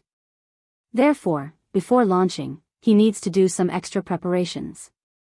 When Rog swallowed the black chakra ball, Hulk in the distance also made the final preparations. His entire right arm became dazzling, as if it was made of gamma energy. A long time ago, Rog was curious about a question. That is, what kind of experience is it to swallow an incomplete Bijadama? Today, he finally knows the answer to this question. To describe it in one word, it is bursting. When he swallowed the incomplete Bijadama, he felt that his body was like a balloon that was about to burst due to the Bijadama's chakra, and his whole body was filled to the brim. Just when his whole body was about to burst by the chakra, he opened his mouth. Roar! This is not the sound made by Rog, but the incomplete Bijadama that flew out of his mouth and cut through the air. After launching the incomplete Bijadama out of his mouth, Rog's whole body suddenly became incomparably relaxed. That feeling of bursting body quickly disappeared along with the launch of the Bijadama. When Rog launched the Bijadama out of his mouth, Hulk in the distance also launched his strongest punch. A gamma energy beam that looked like the main cannon of a battleship gushed out from Hulk's right fist and flew straight toward the oncoming Bijadama. Although Roger shot out a thumb-sized Bijadama, but with its terrifying flying speed, it left behind afterimages in the air, forming a scene similar to an energy beam. In just a blink of an eye, the Bijadama launched by Rog collided with the gamma energy beam released by Hulk. In the next moment, the dazzling light that enveloped everything became the only color in the world. The dazzling white light completely covered the vision of Rog and Hulk. At this time, the only thing they could feel was the terrifying energy storm that was like a natural disaster.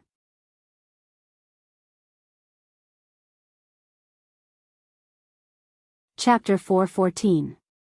Like a mushroom cloud, an energy storm rose to the sky. Hurricanes, earthquakes, shock waves, high temperatures, and other phenomena were born at the same time, forming a terrifying scene like a nuclear explosion. As the two people closest to the explosion point, Rog and Hulk immediately felt the amazing power of the collision between the incomplete Bijadama and the gamma energy.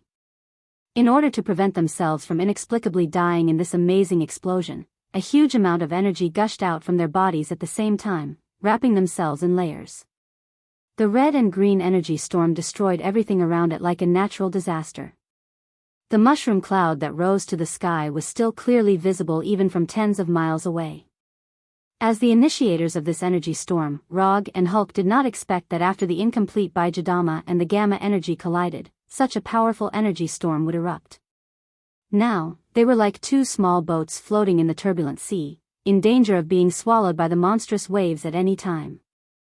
Rog tried his best to stabilize his body to avoid being directly blown away by the energy storm. But his persistence only lasted for a short 2 to 3 seconds, and was destroyed by the shock waves set off by the energy storm. Rog, who was covered with the nine-tailed chakra coat, was blown away. Hulk, who burst out with the gamma energy, was not any better. However, at this time, Rog did not have extra energy to pay attention to Hulk's situation. In the end, relying on the nine-tailed chakra coat and the amazing recovery ability of the immortal body, he landed on the ground safely. The shock waves and hurricanes brought by the energy storm blew him hundreds of meters away, making him completely away from his original position.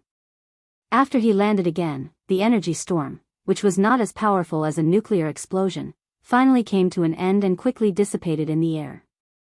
When the dazzling light, hurricanes, earthquakes, and other phenomena all disappeared, Rog finally had time to slowly look at the surrounding scenery. This used to be an unexplored forest, but now, the forest had completely disappeared. Instead, there was a huge explosion crater with a diameter of several kilometers. A thick layer of the ground was directly shaved off, and the trees outside the explosion crater were also uprooted by the shock waves and hurricanes, falling and scattered on the ground. Compared to the diameter of the explosion crater, the depth of the explosion crater was not worth mentioning, only about 10 to 20 meters. When the soil, stones, branches, and other things that were blown away fell like raindrops, Rog began to look for traces of Hulk. However, after glancing around the explosion crater, he found nothing, and did not see Hulk at all. Was he blown away, or buried? Rog thought for a few seconds, then directly activated Byakugan. Byakugan. The veins on the sides of his eyes bulged as he activated his 3 supervision abilities, long sight, X-ray, and insight. Under Byakugan's supervision, Rog finally saw Hulk buried in the soil. Hulk had been found, but Roger's expression had also become somewhat unsightly. At this time, Hulk's body was still emitting green gamma energy, but the color was much dimmer. However, this was not the main reason why his face became ugly. Hulk's right hand was gone. It was not an injury, nor was it a fracture. It had completely disappeared. This should not be. Rog was very clear about how strong the energy storm was, so he was even more certain that Hulk, who had the protection of the gamma energy, would never lose his right hand because of the explosion of the energy storm. Even he, whose physique was not as good as Hulk's, was not seriously injured by the energy storm. Of course, it was impossible for Hulk's right hand to be directly taken away by the energy storm. Just as he was thinking about how to deal with this unexpected situation that had completely exceeded his expectations, Hulk, who was buried in the soil, moved again and struggled to climb out of the mound. When Hulk stood up again, his pair of eyes that were emitting green light looked at the wound on his right arm. Then, under Rog's gaze, the cut on Hulk's right arm grew crazily as if it had mutated. Within a few seconds, Hulk's right hand that had disappeared grew back again. This works too. Rog, who witnessed the whole regeneration process, had an incredulous look on his face. Is this still King Hulk? This regeneration ability is not Hulk at all. Looking at Hulk's right hand that had recovered as before, Rog suddenly had a feeling that he seemed to have awakened a demon that had been sleeping for a long time. Forget it, don't think about it. Let's wake up the real Hulk first. After making up his mind, Rog took a deep breath and ran towards Hulk. At this time, he did not use the body flicker technique. With the nine-tailed chakra coat, he did not need to use the body flicker technique at all. In this state, his speed was not slower than the body flicker technique. In fact, it was even faster. In the blink of an eye, he crossed a distance of hundreds of meters and flashed in front of Hulk, who was emitting green light. Just like before, after discovering Rog's arrival, Hulk did not hesitate and directly attacked him. Hulk's right fist, which had just regenerated, hit Rog like a cannonball out of the barrel. However, just when his right fist, which was bigger than Rog's head and contained a lot of gamma energy, was about to hit Rog, Rog showed the results of his hard work in Konoha Hidden Village for half a year. 8 trigrams Palm, Revolving Heaven. 8 trigrams Palm, Revolving Heaven is a high-level secret taijutsu of the Hyuga clan main family, which has the name of Absolute Defense. Although in the world of Naruto, there are several moves with the name of Absolute Defense. However, on the level of taijutsu, 8 trigrams Palm, Revolving Heaven, which can reflect all physical attacks, does not disgrace this name. Rog's chakra acupoints in his body instantly released a lot of chakra, and his whole body rotated at high speed like a top, instantly creating a hemispherical light blue chakra shield. Although Hulk's right fist contains a lot of gamma energy, his right fist is always in a real physical form. As long as it is a physical attack, Rog is confident that he can bounce it back with Revolving Heaven. As Rog expected, Hulk's right fist hit the hemispherical chakra shield formed by Revolving Heaven. Then, it was bounced back by the high-speed rotation of chakra shield. The huge rebound force made Hulk involuntarily step back a few steps, and his footsteps became a little staggered. If it weren't for Hulk's huge body and the existence of gamma energy in his body, Rog's 8 trigrams Palm Revolving Heaven would have been enough to bounce him back. Although Revolving Heaven did not completely bounce Hulk back, it did not affect Rog's next plan in the slightest. Just after Hulk staggered back, Rog stepped forward like Hulk's shadow, and the Kyubi chakra in his palms was instantly replaced by his own chakra. Soft Fist 8 trigrams Palm.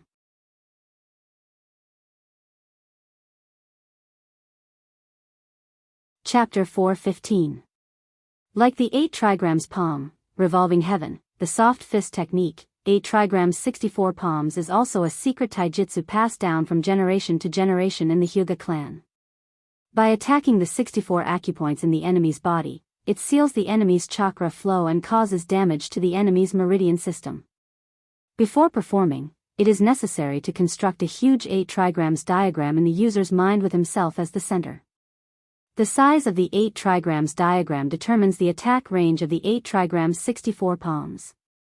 Due to the difference in strength, the size of the 8 trigrams diagram constructed by each user is different.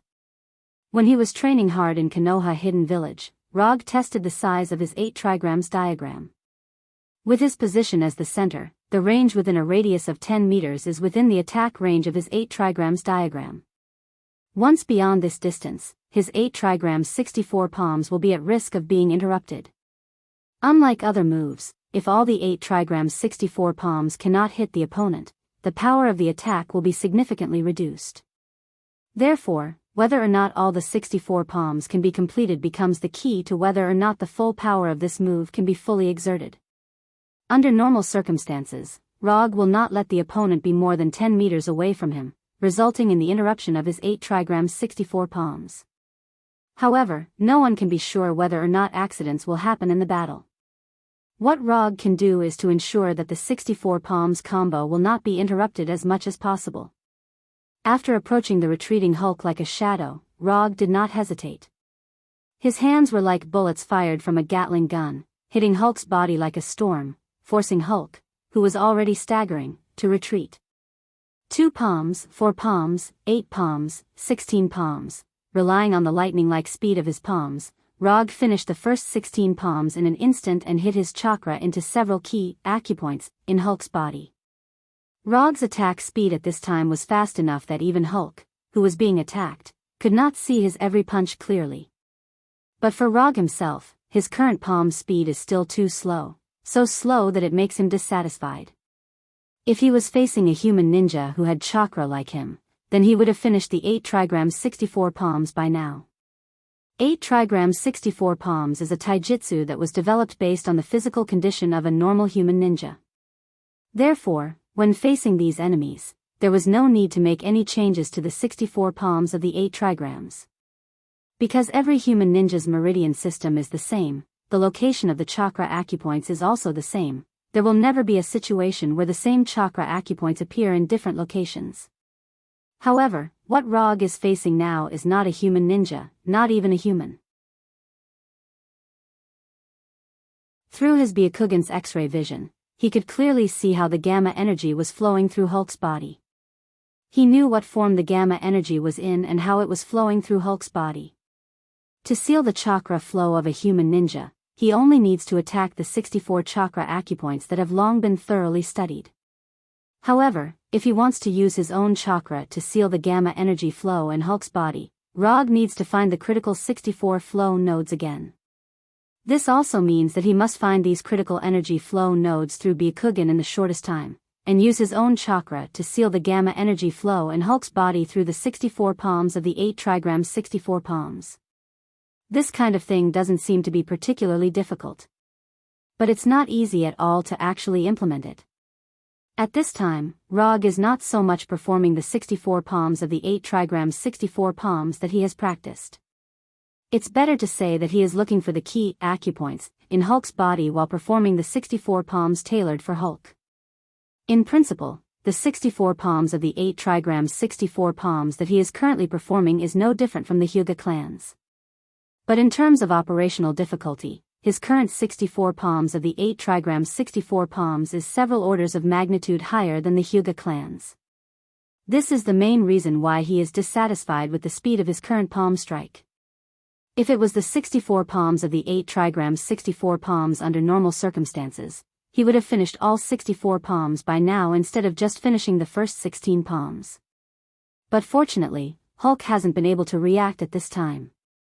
Of course, it's also possible that he has already reacted, but he was temporarily unable to resist Rog's rapid attacks. 32 palms. Taking advantage of this opportunity, Rog finished the next 16 palms.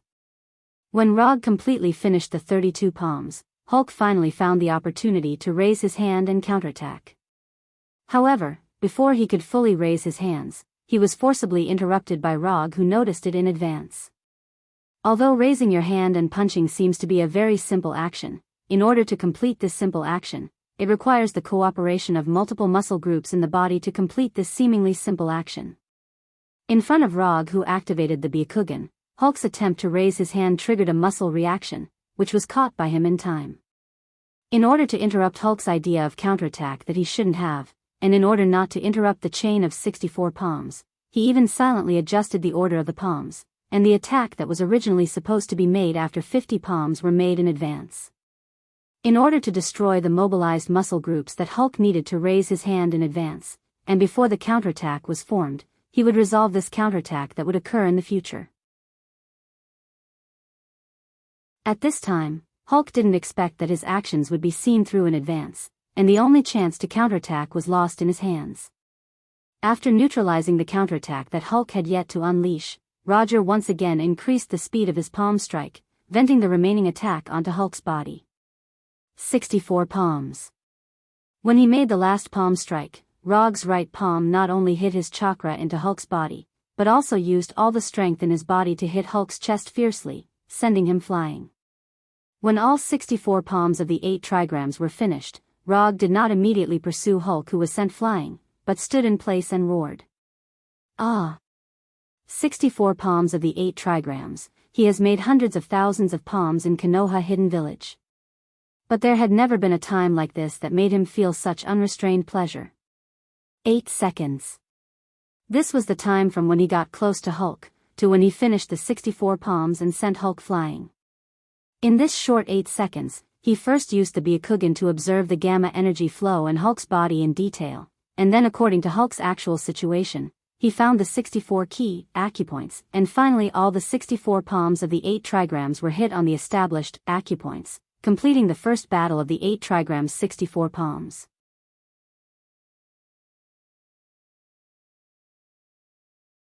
Chapter 4:16.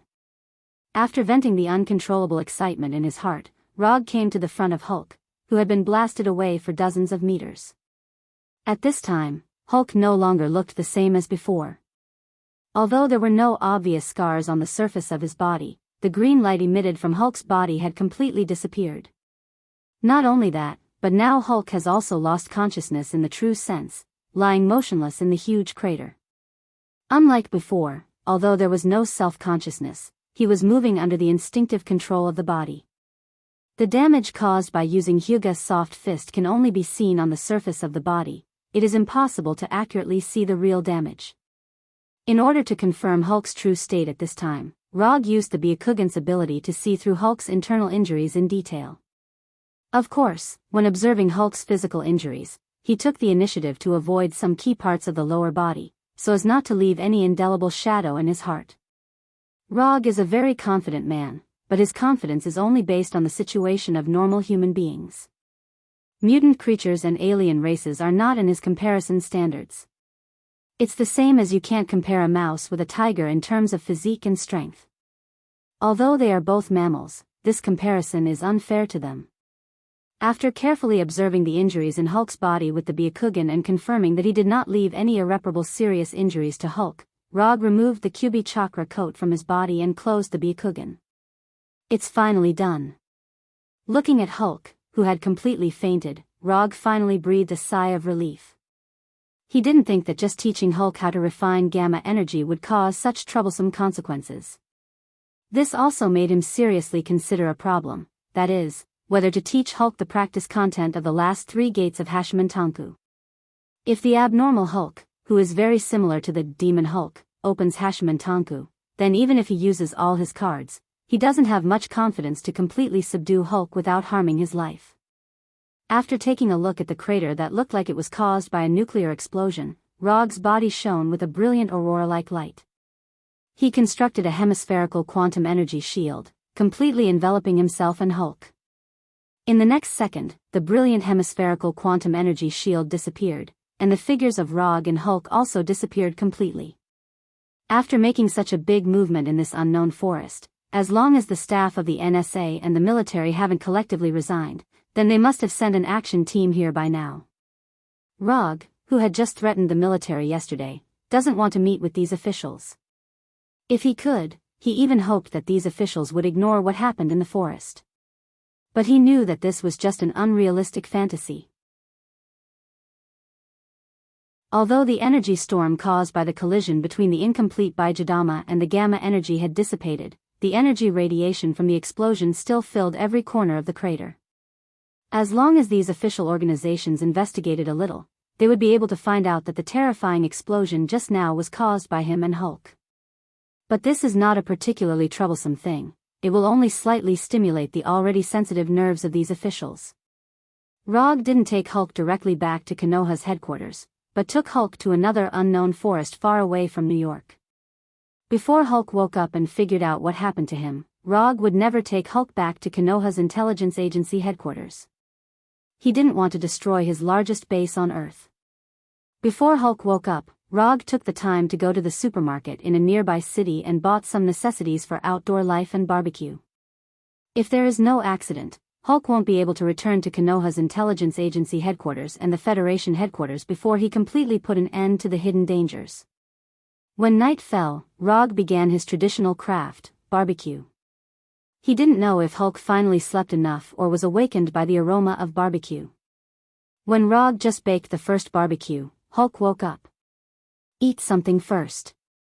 You should be hungry by now. After that, Rog handed the barbecue in his hand to Hulk. At this time, Hulk didn't seem to be fully awake. He took the barbecue handed by Rog with confused eyes and instinctively ate it. In the following time, Rog and Hulk didn't speak and silently enjoyed tonight's barbecue dinner. The sizzling sound of the barbecue and the sound of insects in the distance became the only sounds at this time. When the two of them worked together to kill a large amount of barbecue that was enough for more than a dozen strong men to eat, Rog finally said the second sentence of the night. Do you remember what happened before? Hulk can see what happened outside. Hulk can't control his body.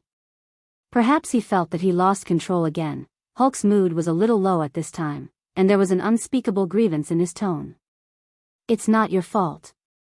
Strictly speaking, I'm the main person in charge of this accident. I trapped your consciousness in the illusion space, which caused all of this to happen. Looking at Hulk's depressed face, Rog comforted him. At the same time, he picked up 2 cans of cold beer and threw one of them to Hulk, who was sitting opposite him. After opening the beer and taking a sip, he continued to ask, after I left the illusion space, what happened? Hulk refined energy according to the method you taught. Hulk refined gamma energy. But this energy was not controlled by Hulk, and it took over Hulk's body. Hulk tried his best to explain, but he didn't understand why his body was forcibly controlled by gamma energy.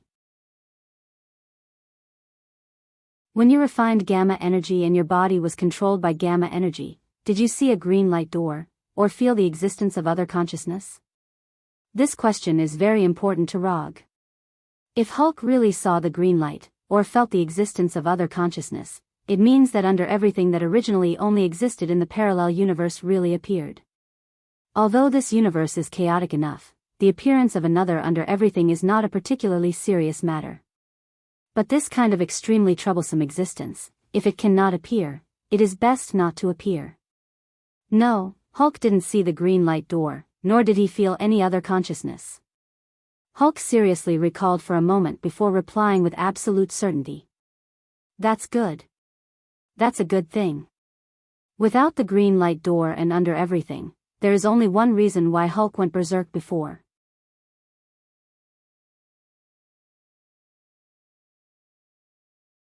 Chapter 4:17. Since it was not caused by under everything, then the only reasonable explanation was that Hulk had refined too much gamma energy, causing him to lose control of his body. It was extremely easy to lose control of one's body when there was too much gamma energy in one's body. Such cases of loss of control were not rare. However, whether Hulk's previous loss of control was really related to him refining too much gamma energy, Rog could not give a 100% answer yet. Energy overload may only be one of the reasons for Hulk's loss of control.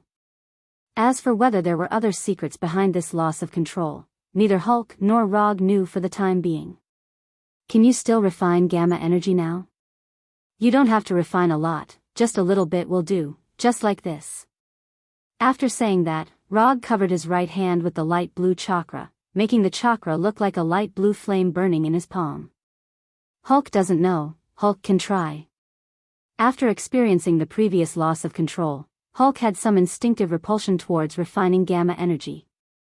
But he didn't want to disappoint Rog, so he copied Rog's appearance, raised his huge right hand, and began to refine gamma energy in his body. At this time, Hulk showed a rare cautious expression, looking at his right hand with a serious face. 1 second, 2 seconds, 3 seconds, time passed little by little, but there was no change in Hulk's raised right hand, neither gamma energy nor green light emitted from it. Rog did not rush Hulk, but patiently waited for the final structure. Hulk worked very hard for more than 20 seconds, but there was still no change in his right hand. Just when Hulk was about to give up, Rog's voice suddenly sounded. Look at me. Hulk looked at Rog, and his eyes were unconsciously attracted by Rog's 3-tomo Sharingan. Don't try to control it too deliberately, just like breathing, whether you control it or not, your body will instinctively breathe in and out.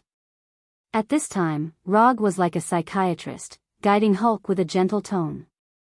At the same time, he also silently used the hypnotic ability of Sharingan, making Hulk unconsciously enter a hypnotic state. Gamma energy is the energy you were born with. It's like a cell, existing in every corner of your body. It will be like blood, flowing silently through every blood vessel in your body. Usually, you can't feel its existence. But when you need it, it will appear immediately to strengthen you and heal your injuries. Feel it, accept it. Just like controlling your own breathing, follow its rhythm and slowly control it. If it wasn't for the fact that they were in the middle of nowhere and that he was facing Hulk, Rog felt that he was like a charlatan trying to trick people into joining an unreliable church. Under Rog's hypnosis and guidance, Hulk gradually relaxed, no longer deliberately refining gamma energy, and no longer repelling the gamma energy that was born with him. Slowly, in Hulk's empty right hand, a faint gas-like gamma energy slowly appeared, and a soft green light lit up little by little.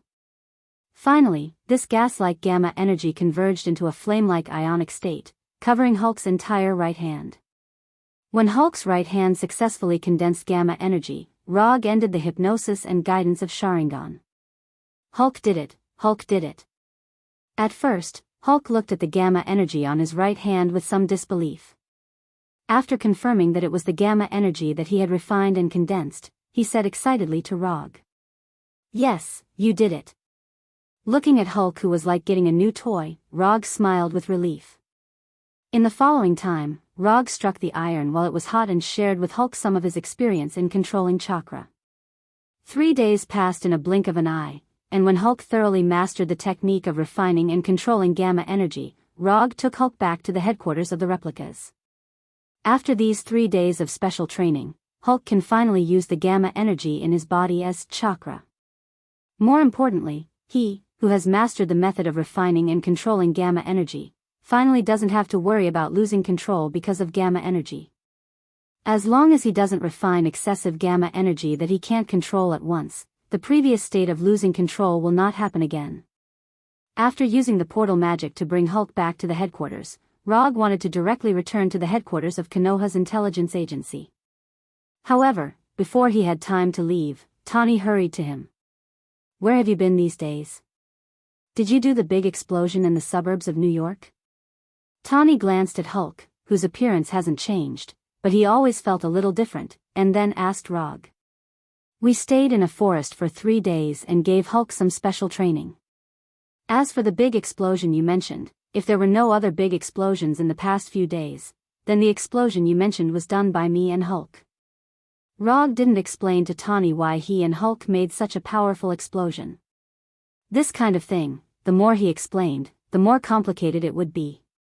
Although Rog didn't directly explain the reason, Tani immediately thought of something, and again looked at Hulk, who felt a little different. "Next time, if you have any special activities, can you let me know first? Do you know what the outside media is saying about the big explosion now? A nuclear attack from an enemy country. They almost described this big explosion as the fuse of World War III.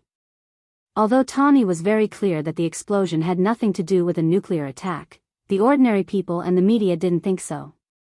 Especially when the National Security Agency and the military jointly investigated the scene, but no information was released to the public. That was an accident, it shouldn't happen again in the future. Rog didn't dare to guarantee anything to Tani. No one could be sure about such things. "Shouldn't? Your answer is really reassuring," Tani said with some dissatisfaction, then continued, "About the explosion, I will let the media under my command appease the public, so that they won't be used by some people with ulterior motives." Although Tani didn't say it explicitly, Rog knew that the people with ulterior motives he was talking about were the Skrull people who wanted to see the world in chaos. In addition, the identification device you mentioned has a little problem now. I need a live research subject, if not, a dead one will do.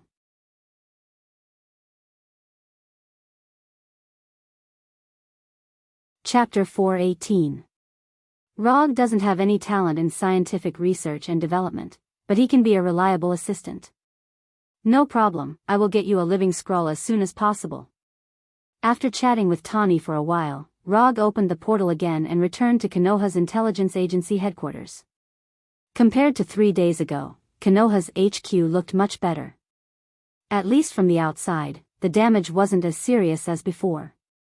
However, to completely repair it, it's obviously not something that can be done in just a few days. This is the damage caused by the accident 3 days ago. As soon as Rog returned to his office, Hinata projected the already calculated details of the disaster. Looking at the dense statistical details projected by Hinata, Rog frowned slightly. Although the damage to Konoha's HQ can't be compared to the explosion in the forest, it still caused huge damage. Not to mention the damage to the building, just the hundreds of people who were accidentally injured gave him a headache. Although there were no deaths, Konoha's search for traces of the Skrull became even more passive due to the injuries of these people. Give these injured people the highest standard of treatment and compensation. I don't want them to have the idea of leaving Konoha because of this accident. Rog didn't hesitate and directly ordered Hinata. After arranging the treatment plan for the injured people, he browsed through the disaster situation of Konoha's HQ. The repair and reconstruction of damaged buildings, the repair and replacement of destroyed equipment, a list of categories constantly passed through his eyes. After looking at the final loss in the hundreds of millions, Rog sighed helplessly. If he knew this would happen, he would never have taught Hulk Hashiman Tonku in his private practice. Although Konoha isn't short of money now, a string of numbers that look similar to a phone number still makes him feel a burst of heartache. The specific repair and reconstruction work will be done according to your plan. In addition, send the latest instructions to the special forces outside, let them capture a scroll and bring them back to the HQ without endangering their own safety. If they can't capture a scroll alive, bring back a scroll's body. After he issued a public declaration, most of the action personnel in Konoha's headquarters were sent out. Even Daisy, Pietro, and the others were also searching for the whereabouts of the scrolls. Now, in addition to some necessary security forces, the rest are some logistics and technical personnel. This was also the main reason why he was worried that the injured would think of leaving Konoha. It was common for combatants to be injured, so they wouldn't think too much about it. However, it was different for technicians. Their tolerance for injuries was naturally lower. After instructing Hinata, Rog did not intend to continue to stay in the office and directly returned to his room. After living in the wild with Hulk for 3 days, he needed to take care of his personal hygiene and get a good night's sleep. The next morning, after resting all night, he transformed into an ordinary blonde youth and quietly left Konoha's headquarters. Although Daisy and Pietro were now searching for the whereabouts of the scrolls outside, they didn't have a special identification device, so it was difficult for them to find the whereabouts of the scrolls in a short time. In order to solve the problem that Tani encountered in the development of the device as soon as possible, he could only choose to do it himself. After transforming into an ordinary person, he didn't choose to look for the scrolls in Washington, but instead came to New York. After using quantum transmission to reach the top of a building, he took a deep breath, then used chakra perception. Different races have different life energy signals. Even if the scrolls can transform into the appearance of the Earthlings, their life energy signal can't be exactly the same as the Earthlings. Of course, the above is only his guess.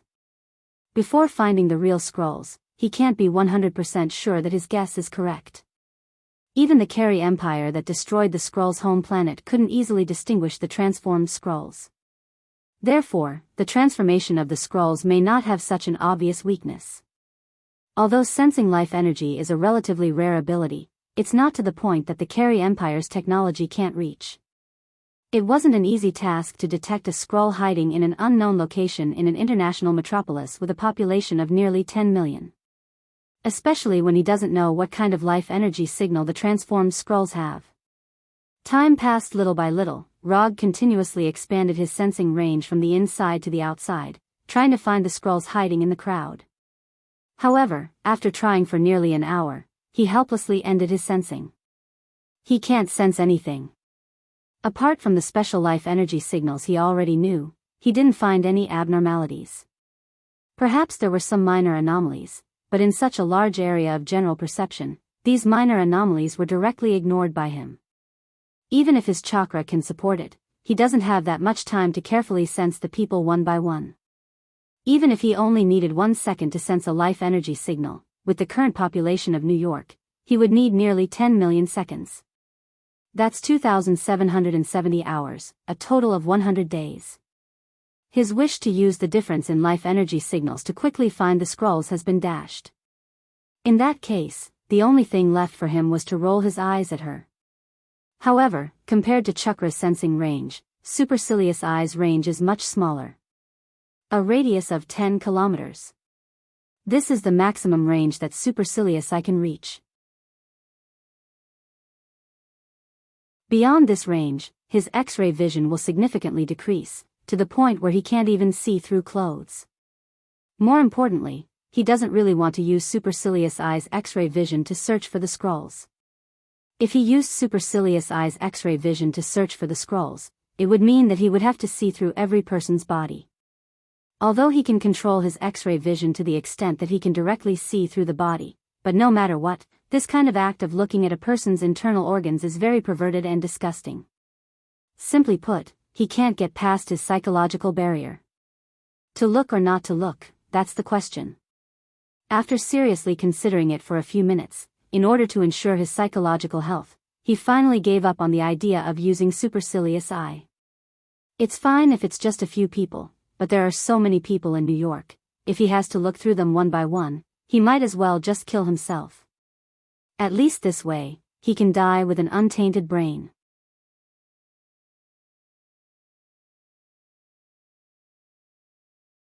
Chapter 419. Brooklyn, in a camouflaged vehicle downstairs of an old-fashioned building. Is there really a Skrull hiding here? Pietro, wearing a special light blue combat uniform, whispered to Daisy next to him. According to the investigation of the Intelligence Department and Hinata's analysis, the target is more than 80% likely to be a Skrull. After saying that, Daisy handed a custom-made tablet to Pietro. On the screen of the tablet, there is a middle-aged man who looks inconspicuous, a bald middle-aged man with a huge beer belly. From his appearance alone, this man named John is a slovenly middle-aged man who lives alone and has been unemployed for a long time. However, according to the analysis of Konoha's Intelligence Department and Hinata, this inconspicuous John is likely to be a Skrull in disguise. Although Tani hasn't invented a device to identify Skrulls yet, this doesn't mean that Konoha will wait in vain during this time. By analyzing John's behavior and comparing it with his previous life and habits, Konoha's Intelligence Department made an evaluation that John is suspected to be a Skrull. This evaluation of the Intelligence Department was further analyzed and confirmed by Hinata, and she obtained the same result. Then what are we waiting for? Pietro's superpower is super speed, and his personality is similar to his superpower. He's a guy who can't calm down. Waiting for his friends to come. At this time, Daisy was wearing the black special combat uniform of Konoha's Intelligence Department, and her whole body exuded a serious aura. Before Pietro joined Konoha, Daisy was a member of the Special Combat Team. When she joined the Special Forces, she even rejected Roger's arrangement and started from the lowest level of the Special Forces. Even under such circumstances, she was still promoted to the position of captain of the Special Forces through her military exploits. The team that is acting with her now is the Special Combat Team that she led at the beginning. In addition to Daisy and Pietro leading the Special Combat Team to look for Skrulls outside, Punisher, Abomination, Moonstone, Red Tank, and others are also leading the Special Combat Team outside. At present, only Venom and Xiao Hei are acting alone. Venom has Eddie as his partner, so he doesn't need other teammates. Blackie, on the other hand, simply did not like to be used by others. Other than Rog, he had no interest in becoming someone else's weapon, so he also chose to act alone. His friend is also from Skrull? Pietro asked. I'm not sure. It could be a friend of John's real identity, or it could be a friend disguised as John's friend. The Intelligence Department is currently analyzing the situation, but due to the incident at the headquarters, the speed of the analysis is much slower. Speaking of the accident at the headquarters, Daisy and Pietro looked at each other helplessly. As soon as the accident happened, they received a message from Hinata, knowing that the accident was caused by Rog and Hulk. Rog is really something. He usually looks like a very steady person, but he always likes to do dangerous things. Recalling what Rog had done before, Pietro couldn't help but complain. It's not a good habit to talk behind someone's back. You won't be able to find a girlfriend if you keep doing this. As soon as Pietro finished speaking, Rog's voice came from behind him, startling him. No, I didn't. Pietro quickly explained and turned around to look behind him. No. Why are you here? Didn't Hinata say that you took Hulk outside? Pietro immediately changed the topic. I came back yesterday. Chakra's perception didn't work, and he didn't want to look at other people's internal organs one by one, so he used the Flying Thunder God to sense Daisy and Pietro, who were also in New York. Daisy and Pietro still have the Flying Thor jutsu he left on them. After returning to Earth, he didn't have time to remove the jutsu on them. He would never admit that he had completely forgotten about this matter. After all, after practicing in Konoha's hidden village on Tatooine for half a year, he didn't remember leaving jutsu on Daisy and Pietro. If he hadn't sensed these two Flying Thor jutsu when he used Chakra's perception just now, he wouldn't have remembered it at all. After seeing Rog's arrival, the Special Forces members standing behind Daisy and Pietro saluted Rog for the first time. Rog is no stranger to these Special Forces members, and he can even call out each of their names. When Konoha's intelligence agency was first established, Konoha only had a little more than 100 Special Forces members. However, by now, Konoha's Special Forces members have developed to more than 200 people. Even the umbu directly under him has developed from more than 30 people to more than 60 people. Whether it is these special forces members or the umbu members, they have all been transformed by extremists. Therefore, on their bodies, there is the ultimate seal of the tongue bane placed by Rog. Facing the salute of these special forces members, Rog can only helplessly return a salute. How is the situation now? Rog quickly withdrew his gaze from the special forces members and asked Daisy, the captain. The one above, there is an 80% chance that he is a Scrooge, and he has a friend who may also be a Scrooge, so we plan to wait for them to meet before we act.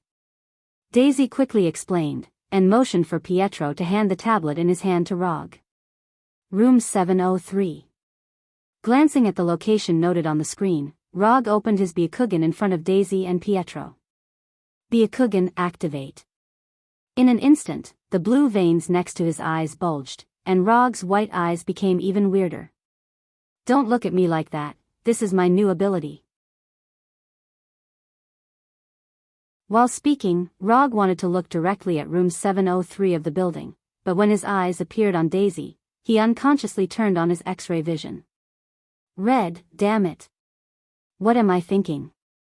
After realizing that something was wrong, Rog immediately turned off the X-ray vision of Byakugan and turned his head to look outside. What is this new ability? Rog deliberately omitted the explanation of Byakugan's ability, but Pietro asked immediately. This allows me to see the enemy's attack more clearly. He must not tell them that Byakugan has the ability to see through things, absolutely not. See the enemy's attack clearly? This sounds no different from your previous red eyes. Pietro showed a, that's it, expression. The difference is big, you are still young, you don't understand this, I don't blame you. Rog cut off this topic in time.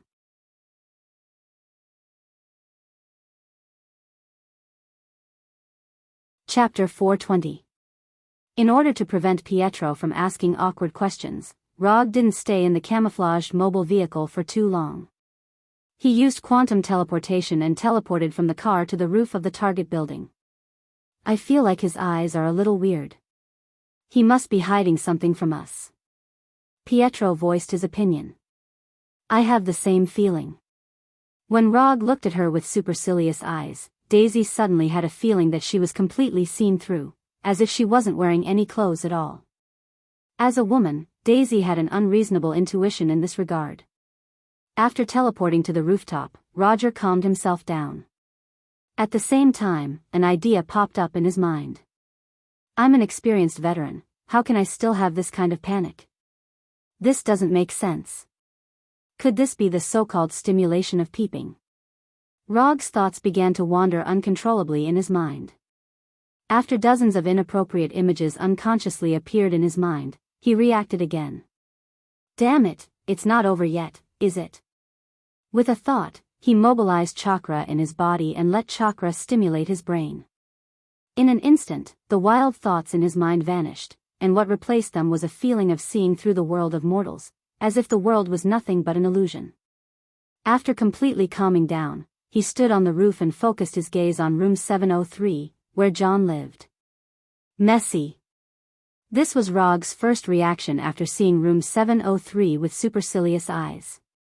In this room that seemed to be non-existent, he saw the target of Daisy and the others' operation, the bald middle-aged man named John. After further adjusting the degree of supercilious eyes penetration, he directly saw through John's internal structure.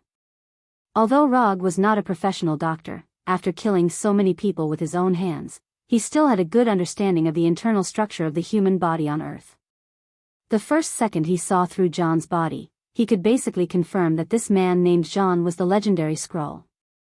Although his appearance was no different from an Earthling, his internal structure was completely different from that of a human.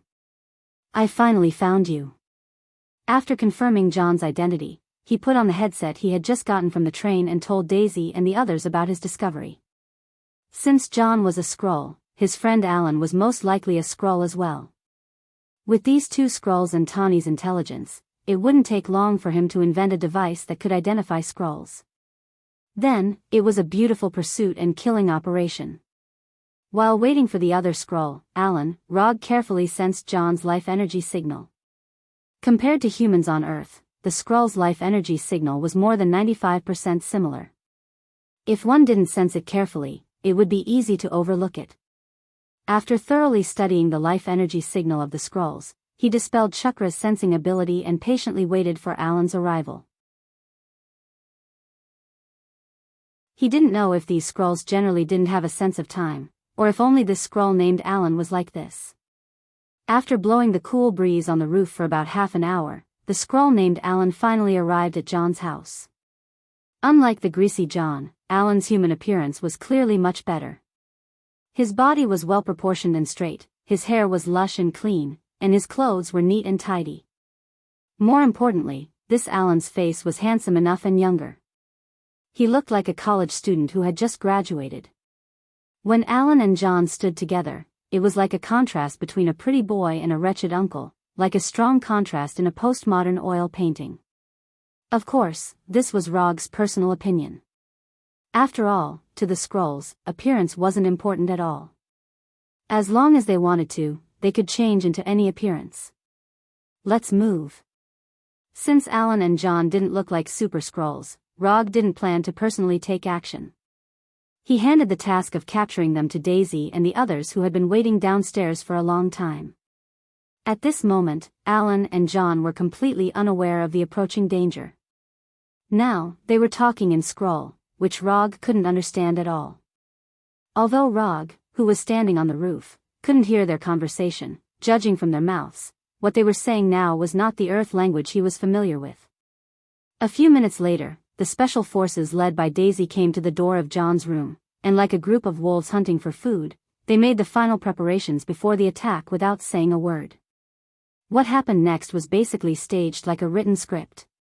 Breaking the door, suppressing, attacking, subduing, handcuffing, in front of 6 Special Forces members who had been modified by extremists, as well as Daisy and Pietro, who had superpowers, the 2 ordinary Skrulls only lasted a few seconds before they were completely subdued. Then they were handcuffed, put on a pure black hood, and directly escorted to the mobile car downstairs.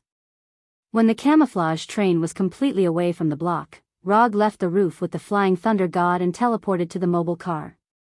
I will take these 2 guys directly to the Avengers headquarters, you guys take a break, and then continue to perform other tasks. After speaking, Rog grabbed the shoulders of the 2 Skrulls and used quantum transmission. The reason why he didn't choose to use portal magic is because using portal magic in a moving vehicle is no different from directly cutting the vehicle. Portal is a fixed space entrance and exit, and it will not change its space coordinates because of the movement of the vehicle. At this point, quantum transmission is undoubtedly more suitable. A brilliant aurora-like light lit up in the car. Then, the light disappeared, and Rog and the 2 Skrulls also disappeared. Because he didn't know where Tawny's laboratory was located at the Avengers headquarters, Rog chose to teleport to Tawny's office this time. At this time, Tawny was reviewing the information sent back by the action team secretly dispatched by the Avengers in his office. However, in the next second, a brilliant aurora-like light appeared in his office out of thin air. The research subjects you want, I brought them to you. Before Tawny realized what was going on, Rog took off the hood on Alan and John's heads. They are Skrulls? Are you sure you didn't catch the wrong people? After carefully observing Alan and John, Tawny asked with some uncertainty. Of course I'm sure.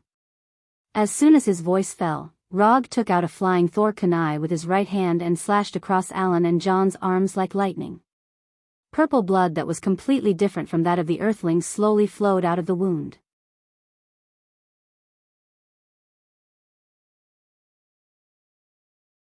Chapter 421. Purple Blood. Seeing the purple blood that didn't belong to an Earth creature, Tawny no longer had any doubts and immediately arranged for the guards to send the 2 Skrulls to his laboratory. I'll leave the rest to you. If you need anything else, you can contact me at any time. After handing over the 2 Skrulls to Tawny, Rog didn't intend to continue staying at the headquarters. Although his relationship with Tawny is quite good, his reputation in the Alliance isn't very good. Tawny, Hulk, Natasha, and Scott are the only 4 people in the Alliance who aren't dissatisfied with Rog's domineering style. As for Rogers and the other members of the American team, they more or less had some complaints about him. Especially after he openly threatened the protesters in the live news broadcast, their evaluation of Rog became lower and lower. If it weren't for the fact that Roger was far stronger than them, perhaps Rogers would have brought the special forces of the United States to capture him at any time. However, Rog didn't care about the dissatisfaction of Rogers and the others. "I like it when you don't like me, but can't do anything to me." "No problem.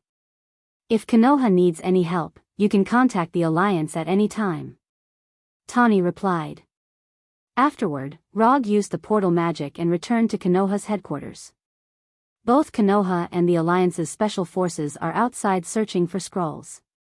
The only difference is that Konoha openly send out their special forces, while the Alliance can only send out their special forces secretly. After all, the Alliance is different from Konoha. Konoha can completely ignore people's evaluation and opinions, but the Alliance can't. After handing over the 2 scrolls to Tani, Rog didn't go out to look for scrolls again.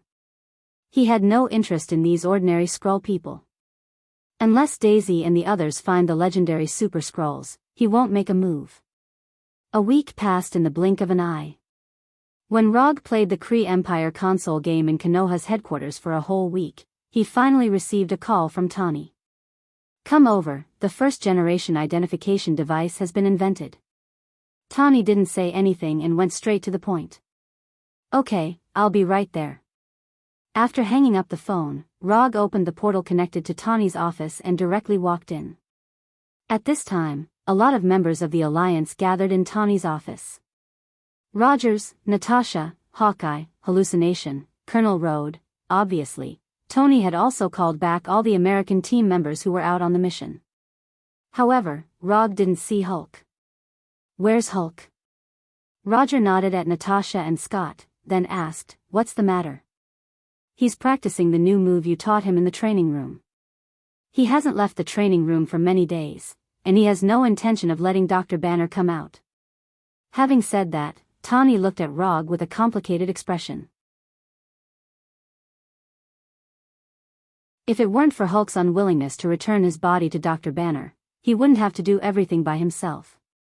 Tani is good in the field of mechanical technology, and biology is not in his research scope. Dr. Banner is the most suitable person to study alien creatures like Skrulls. You have to learn to respect Hulk's choice. If you always force Hulk to do things he doesn't like, he will become more and more rebellious. Rog explained to Hulk. It is precisely because the Alliance always forces Hulk to do things he doesn't like that Hulk has never gotten along with the people of the Alliance. Although Hulk is very powerful, he can't always be used as a weapon and tool. Let's not talk about this for now. Let me introduce you to this instrument to identify Skrulls. After that, Tani pointed to the instrument on the desk, which looked like a thick tablet computer. Through detailed research on the 2 Skrulls, I found a way to identify them. Tani picked up the instrument on the desk and pressed the start button. We can't see through the disguise of the Skrulls with just the naked eye. However, when studying their purple blood, I found that there is some extremely weak special radiation in their blood. After a detailed study of the special frequency of the radiation, I have successfully identified this radiation frequency alone. Since there is a special frequency of radiation, the next thing is very simple. The principle of this identification instrument is similar to a nuclear radiation detector.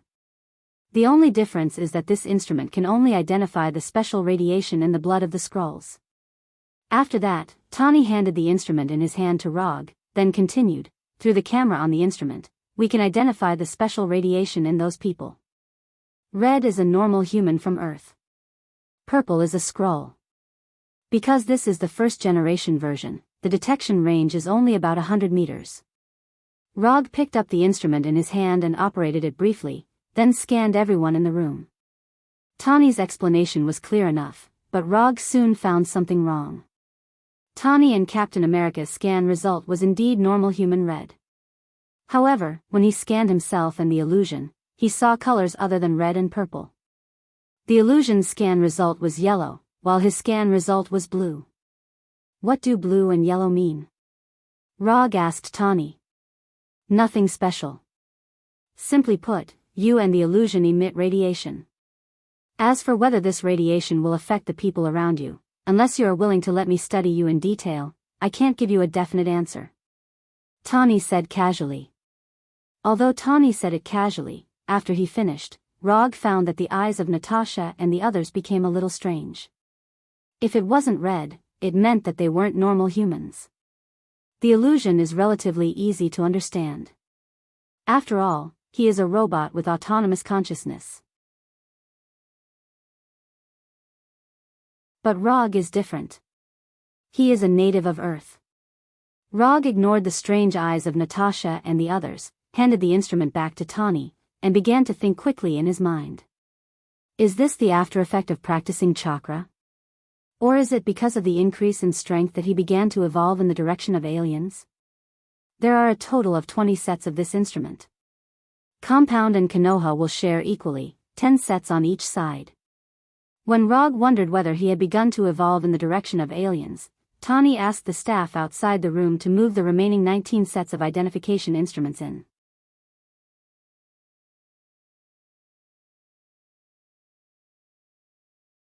Chapter 422. Although this device can only identify scrolls within 100 meters, it's undoubtedly a huge improvement compared to searching for scrolls through data analysis. With this device, Konoha's intelligence department no longer needs to compare the data of suspected targets and analyze whether they've been replaced by scrolls. Good job. Everyone in the room picked up the device and started operating it, then expressed their approval of Tawny's work. Tawny may not be the most powerful superhero in the Avengers, but he's definitely the most irreplaceable existence in the Avengers. Without Tawny's brain, the Avengers wouldn't have developed to this point. I'll accept the device. But if you have time, you can try to upgrade it. 100 meters is still too small. No problem. Once I develop a new version, I'll inform you as soon as possible. After receiving Tony's reply, Rog opened the portal connecting to his office and returned to Konoha's office with the 10 sets of identifiers that belonged to Konoha. Hinata, arrange for people to send out the device. It's time to give these scrolls a surprise. Rog said to Hinata. Okay. It didn't take long for 2 Konoha staff in black uniforms to come to Rog's office and took out the device on the table. The problem of how to identify scrolls has been solved. The next step is naturally to capture and kill them. However, Rog still has no plans to take action. Unless Daisy and the others find a super scroll, he won't do it himself. Capturing ordinary scrolls is not a challenge for him at all. If he has the time, he might as well clear a few more Kree Empire games. Under Hinata's arrangement, the identification device invented by Tony was quickly sent to Daisy and the others who were acting outside. With the device, the efficiency of Konoha and the Avengers' operations has been significantly improved. In just 3 days, the number of captured and killed scrolls has reached more than 20. The number of suspected names on the list is also decreasing at a considerable speed. Sama, the joint conference will start in half an hour. Hinata woke up Rog, who was addicted to the game. Got it. Although somewhat reluctant, Rog still logged out of the Kree Empire game and took off his helmet. At this time, a week has passed since Tawny handed over the device. In this week, Konoha and the Avengers achieved brilliant results.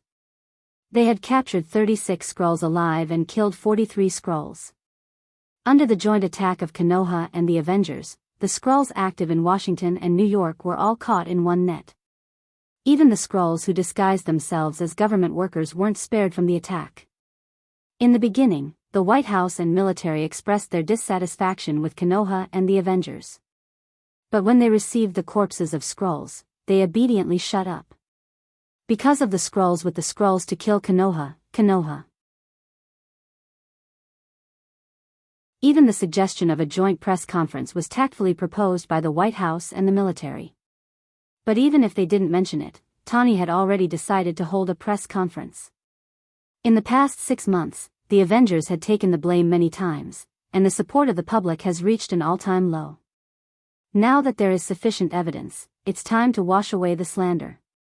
Rog didn't have any objection to Tawny's decision to hold a press conference. But on the issue of how to deal with the captured scrolls, they had different opinions. Tawny's idea was to show the scrolls who were still alive at the press conference, put the witnesses in front of the public, and then lock them up in a secret prison. Tani's idea wasn't wrong. After all, in the UA, some states didn't even have the death penalty. And this approach was in line with the humanism that the UA has always promoted. However, Rog had a different view on this. Showing the existence of the scrolls to the public was no problem. After the Battle of New York, people all over the world knew that there were other intelligent life forms in the universe. Since there were the Zatari, it wasn't strange to have another scroll. What really caused them to have different opinions was the decision of whether to lock up the scrolls. Tani was more inclined to lock up the scrolls, while Rog was more inclined to kill them. If they kept the scrolls alive, who knew what would happen in the future? It was better to just kill them. Neither of them could convince the other, so the joint press conference was held. The scrolls would be displayed at the press conference. At the same time, they would announce a 3-day secret voting campaign on the spot. Any UA citizen with legal status could log on to a special website to vote. The results of the voting would determine the fate of the scrolls. At 1:00 in the afternoon, at the Avengers headquarters in the suburbs of New York, the joint press conference was held on time. Tani was the main speaker of the press conference. He stood on the stage and introduced the scrolls' abilities in detail, as well as the dangers they brought. However, even when he asked the staff to bring a few scrolls who hadn't transformed onto the stage, the reporters didn't have much of a reaction. Looking at the somewhat deserted scene, Tani seemed to have realized something.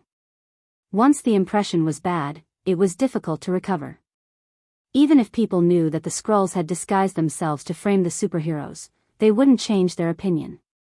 Because once they changed their opinion, it meant that they had to admit that they were stupid and that they had done wrong. It was similar to the king's new clothes. Although they knew it was the truth, they would never admit it. Before the press conference started, Rog expected this. But he didn't remind Tani. Instead, he wanted to let Tani experience it himself. Although Tani had experienced some pain, he still overestimated human nature. As Rog expected, the climax of the press conference came when Tani announced the voting to decide the fate of the scrolls. What right do the Avengers and Konoha have to decide the fate of the scrolls? Although they are aliens, they are also living beings. Even if there is a trial, they can only be tried through the law. Although the scrolls have the ability to transform, you don't have enough evidence to prove it. The so-called evidence you provided is only your side of the story. The reporters in the audience said one after another, directly targeting the Avengers and Konoha. The reporters who were not interested in Tani's evidence now stood on the moral high ground and began to refute with righteous words. Looking at the suddenly agitated reporters, Tani was stunned. Then, he looked at Rog, who was sitting on his right.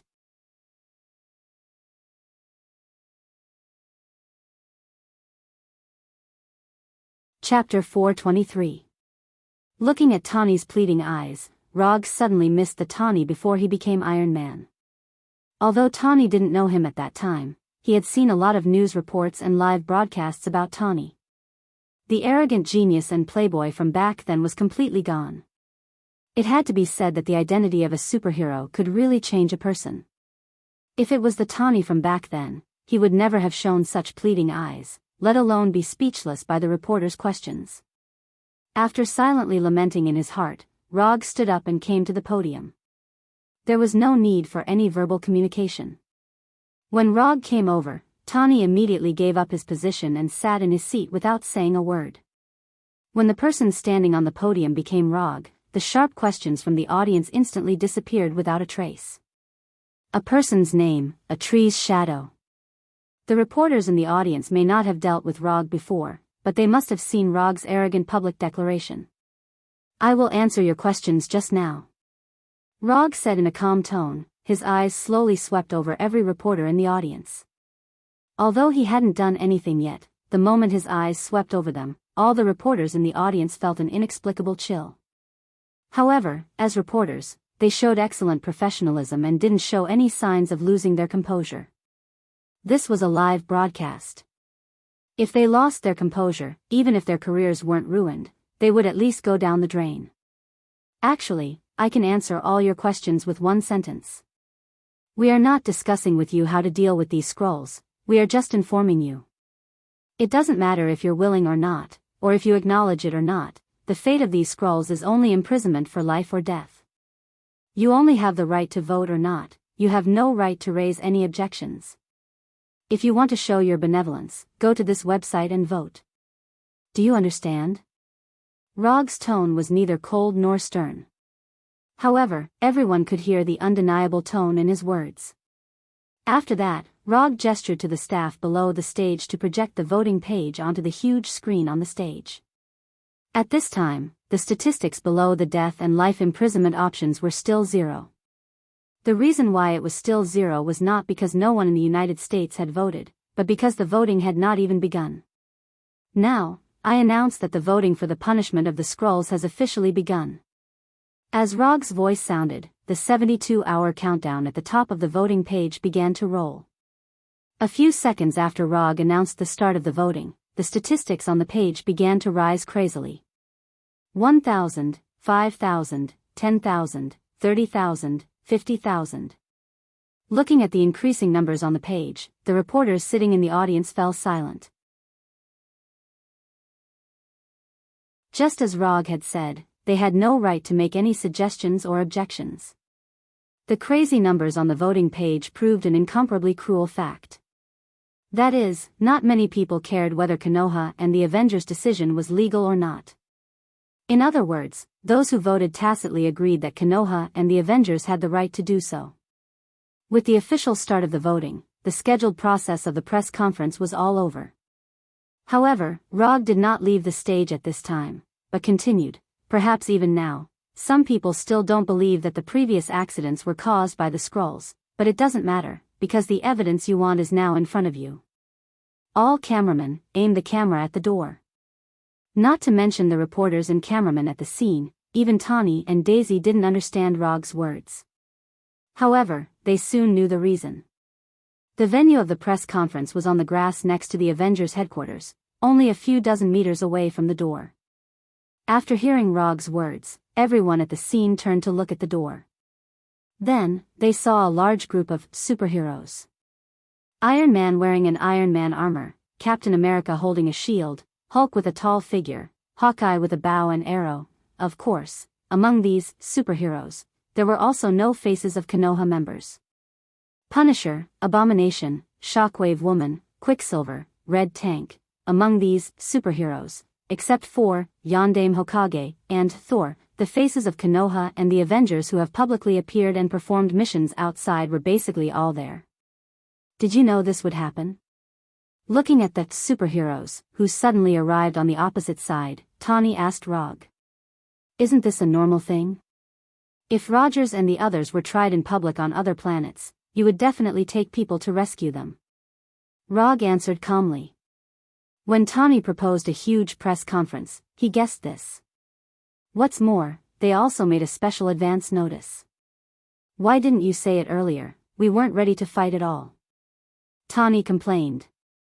No, it's just that you weren't ready. Konoha was ready early in the morning.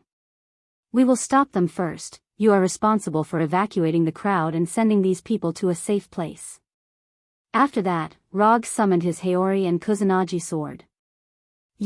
Tawny wanted to continue to say something, but when he saw that Konoha's people had rushed up, he could only silently accept Rog's arrangement.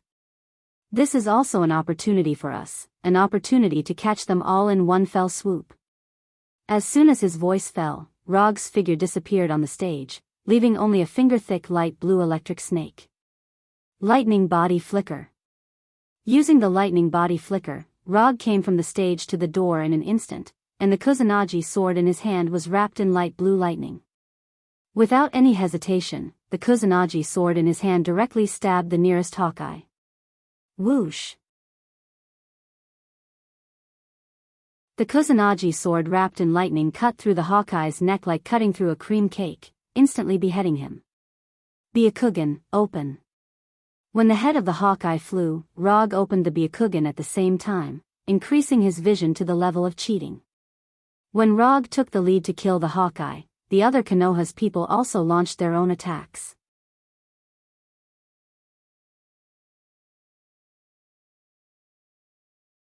Chapter 424. Daisy, Quicksilver, and the Punisher, who came to the press conference with Rog, immediately targeted their pirated versions. The shockwave from Daisy's palms directly sent her pirated versions flying. Quicksilver, on the other hand, played a racing game with his pirated version. As for the Punisher, his attack was the simplest and most violent. He directly pulled out the pistol at his waist and madly shot his pirated versions. Although Daisy and the others first entangled their pirated versions, there were more than a few pirated heroes present at this time. Just as these pirated heroes planned to join forces to deal with Daisy and the others, two terrifying figures fell from the sky like meteorites, smashing two huge craters on the grass. Abomination and the Red Tank appeared. Because the two of them were too big, Rog didn't bring them to the press conference, but arranged them in the Quinjet. The domineering appearance of Abomination and the Red Tank immediately attracted the attention of these pirated heroes, and also disrupted their plan to besiege Daisy and the others. Following Abomination and the Red Tank were Blackie and Venom, whose appearance was 95% similar. Like Abomination and the Red Tank, they were also arranged in the Quinjet by Rog. Following Blackie and Venom was Moonlight Stone, who was wearing a gold and white uniform. Although she was the last to appear, the way she appeared was the most eye-catching. Moonlight Stone herself hadn't flown to the scene yet, but the energy shockwave she fired had already arrived in the crowd of pirated heroes. Boom! Boom! A huge explosion suddenly sounded, and the shockwave of the explosion directly blew away the smaller pirated heroes. Except for Dr. Lizard and Walter, all of Konoha's main forces were present. As for the special forces and the Umbu, Rog didn't give them any tasks, but let them stay in Konoha's headquarters. Today's battle was a battle between the original and the pirated version. Although the Skrull side had the advantage in numbers, the Punisher and the others relied on their own strength to make up for the disadvantage in numbers. The Skrull's transformation ability was indeed very good, and the abilities they created with their technology were indeed very realistic. But pirated versions were always pirated versions. In front of the original Punisher, these pirated versions had no advantage except for the advantage in numbers. While Konoha's people entangled these pirated heroes, the Avengers didn't stay idle and quickly evacuated the reporters and other innocent people present. Just as Tawny and the others were evacuating the crowd, a tall green figure came to their side. The person who appeared was none other than Hulk, who practiced the Hashman Tonka day and night in the training room. Hulk, you're here, great. Do you see those people who look exactly like us? Go up and beat them up hard. Tawny said to Hulk. What about the others? Hulk pointed to the people of Konoha. You don't have to care about them, you just have to beat up those people who are pretending to be the Avengers. You are. Hulk nodded his head in agreement with Tony's statement. However, Hulk didn't rush directly to the Skrull people as Tawny imagined, but instead, he took a deep breath in front of him. What does this mean? Is he calming himself down? Because Tawny has been busy with the Skrull people, he didn't know what Rog taught Hulk. But in the next second, Tawny saw a completely different Hulk from his memory. Gamma energy exuding a strange green light appeared on Hulk's body, as if it was covering him with a layer of energy. Then, just as Tawny was about to ask Hulk what was going on, Hulk said very seriously, Hashman Tonku, first gate, open, open. As Hulk's voice sounded, the gamma energy on his body became stronger. However, what really shocked Tawny was that Hulk was exuding an amazing aura that was completely different from before. In the past, although Hulk was very powerful, he always gave people the feeling that he was crazy and brainless. But now, Hulk was exuding a cold-blooded and austere aura like a veteran. What did Rog teach Hulk? The current Hulk looks very dangerous. No, after this matter is over, I must have a good chat with Hulk. Just as Tawny was surprised by Hulk's aura, Hulk suddenly disappeared in front of him, leaving behind an afterimage. Then, he heard a collision sound like an explosion. After opening the first gate, Hulk lifted the restrictions on his brain and used 100% of his physical strength for the first time. After using all of his physical strength, Hulk showed an amazing speed that far exceeded his previous speed. His whole body was like a train as he crashed into the Skrull people, knocking away the Skrull people who had transformed into him. Before Hulk had even opened the first door, Rog had already sensed his presence. Byakugan's 360-degree vision without blind spots allowed him to clearly see everything that was happening around him. If he wanted to, he could even see through everyone's body. However, he did not do that. Instead, he moved forward as if he was taking a stroll, casually killing Black Widow and Captain America. These Skrulls who had transformed into Black Widow and Captain America were ordinary Skrulls. Although they had tried very hard to imitate the strength of the real Skrulls, in front of Rog, even the real Black Widow and Captain America couldn't hold on for long. At this time, Rog wasn't picking on soft persimmons. Instead, he was trying to clear the battlefield as much as possible so that the next battle would have a bigger stage. After searching for a while, he successfully found the Super Skrull that he had been thinking about for a long time among these counterfeit goods. 3. Among these Skrulls, there were only 3 Super Skrulls who had transformed into Super Skrulls: Hulk, Quicksilver, and Shockwave Girl Daisy. Although they were hidden among the ordinary Skrulls, Rog's Byakugan completely saw through their disguise. After killing another Hawkeye, he arrived in front of the Super Skrull who had transformed into Daisy. Don't think about fishing in troubled waters. I know you're a Super Skrull. Go all out. After cleaning up the insensible trash around him, Rog said to Daisy. After discovering that she had been completely exposed, this Daisy had no intention of continuing to hide. She raised her hand and released a strong shockwave that wasn't much weaker than the real Daisy.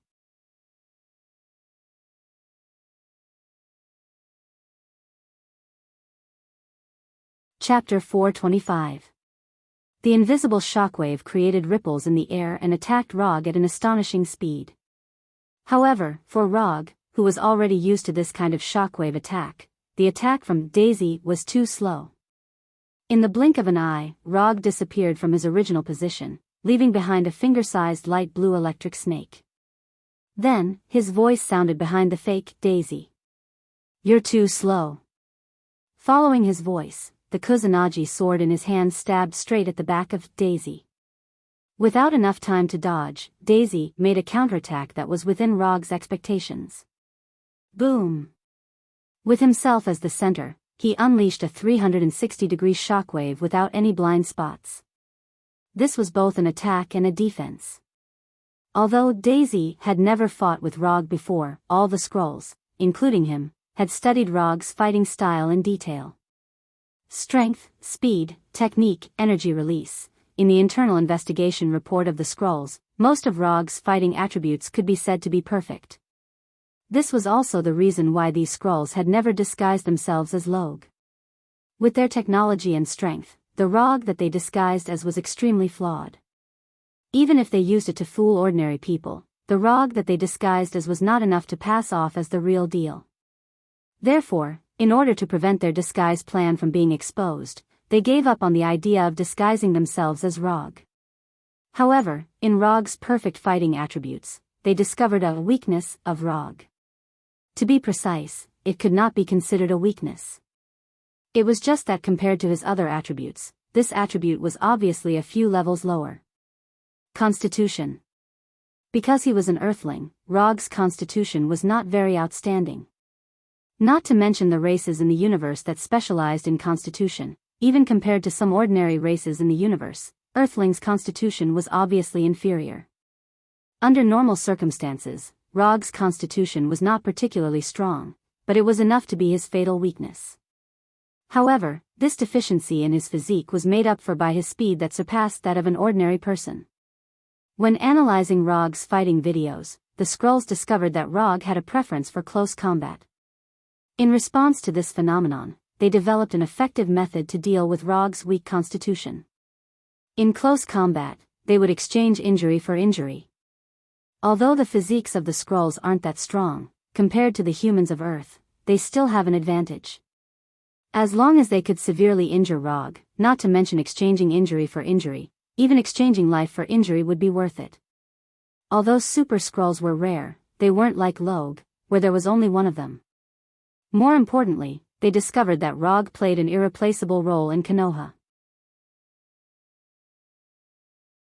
Once Rog dies, even if Konoha doesn't immediately fall apart, it will be divided into several different forces. In other words, as long as they succeed in killing Rog, it not only means that they got rid of a very troublesome enemy, but it also means that they have caused irreparable damage to Konoha. In a way, the Skrull people's findings weren't wrong. It's just that there was a small problem, that is, their intelligence was a bit too outdated. Before he became a sage, his constitution was indeed Rog's weakness. At least compared to his other attributes, his physique was only equivalent to a strengthened earthling. However, with the continuous growth of his sage body, this weakness of his constitution was quickly made up for. Although Rog still had the title of an earthling, his constitution was not inferior to an Asgard. In fact, his constitution was not worse than the Asgard's, it was even better than most of the Asgard's. Before he went to rescue the kidnapped Hulk, his hand-to-hand combat with Thor proved this point. Even if these Skrulls paid a bit of attention to news from the universe, such as his battle with Luo Nan and Thanos on planet Saga, these Skrulls wouldn't continue to believe that his physique was a weakness. Facing the shock wave flying at high speed, Rog did not dodge, his body directly flashed with the chakra coat wrapped with lightning. Lightning release chakra mode. In just a moment, Rog covered his whole body with lightning release chakra, covering himself with a layer of chakra coat that was not inferior to steel. The invisible shock wave of the fake Daisy was like a tsunami wave that hit Rog. Then, his chakra coat was stirred up in a circle of ripples. This shock wave that had no blind spots came quickly and left quickly, its power was not small. At the very least, the Skrulls not far from Rog and the fake Daisy, as well as the abominations and red tanks, were all sent flying by the shock wave.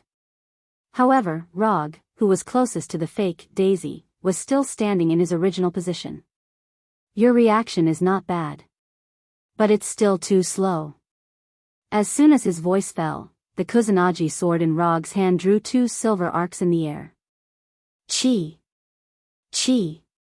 Like cutting a watermelon, the Kusanagi sword did not receive any resistance, easily cutting through the fake Daisy's two arms. Her arms were directly cut off. Purple blood spurted out from the wound on the severed arm, as if a faint purple rain was falling. If he wanted, he could directly kill this fake Daisy. However, the fake Daisy's identity as a super Skrull allowed her to avoid the fate of being directly beheaded. Rog wasn't very interested in the Skrull's ability to change their appearance. However, he was quite curious about the super Skrull's ability to copy the target's ability. In order to satisfy his little curiosity, he decided to take these three super Skrulls back to Konoha and study them. After removing the fake Daisy's two arms, Rog flashed behind the fake Daisy, his left hand turned into a knife and hit the back of her neck. The sudden heavy blow knocked out the fake Daisy without any suspense. The Skrulls present didn't expect that one of the three strongest super Skrulls among them would be so weak in front of Rog. She couldn't even hold on for more than 10 seconds. Although they found it hard to believe, as members of their race, the nearby bandit heroes immediately rushed forward in an attempt to save the bandit, Daisy, who had been knocked out by Rog. However, their speed was still too slow. Just as they took their first step, Rog's left hand grabbed the fake Daisy's collar, and the two disappeared directly. Flying Thor. In order to prevent this super Skrull from bleeding to death, Rog didn't waste any time and directly took her back to Konoha's laboratory. Hinata, look after this guy, don't let him die. After instructing Hinata, Rog's figure disappeared again. The super Skrull who lost her arms was lying motionless on the dissection table in the laboratory. The humanoid robot in the corner was awakened by Hinata, took bandages, sutures, and other tools, and came to the dissection table without saying a word.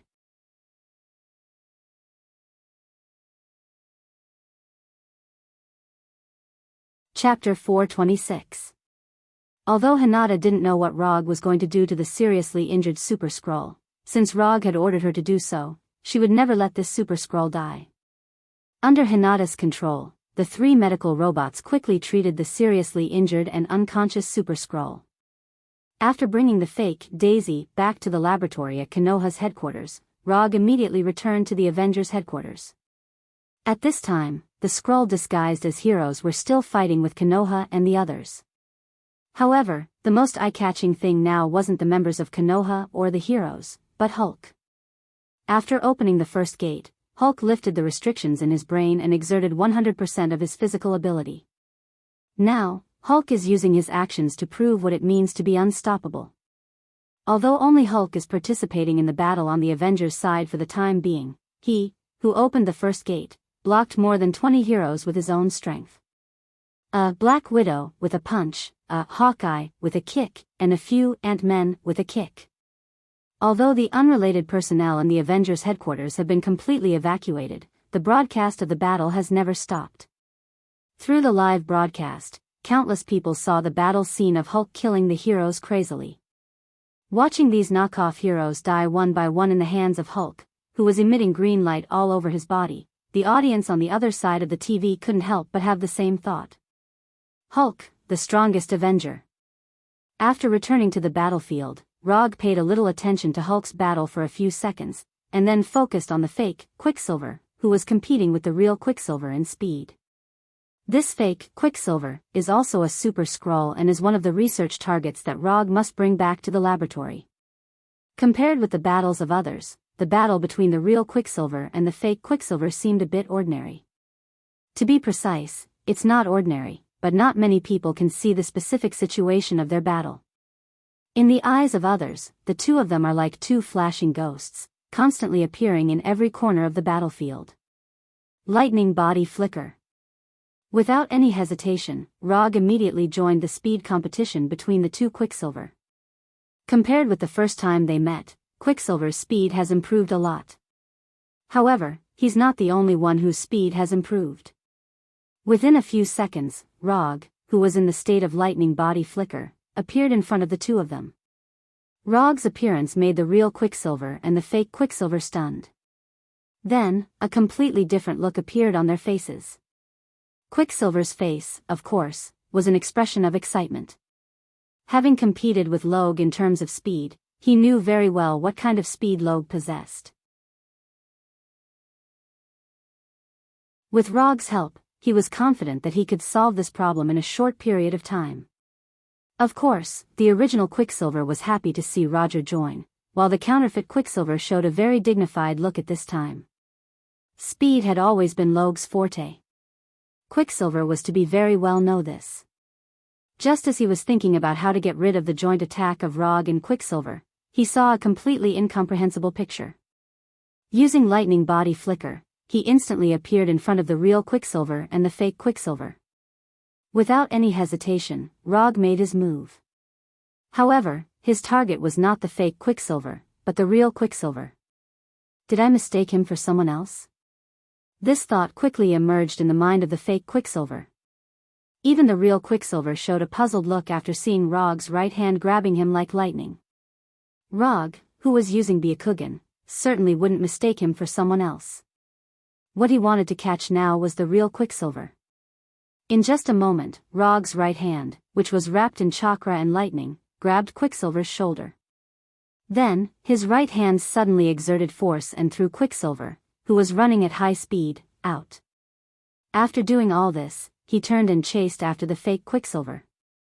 This fake Quicksilver, who was transformed from a Super Skrull, could be solved by him alone. Leaving Quicksilver here is a pure waste of combat power.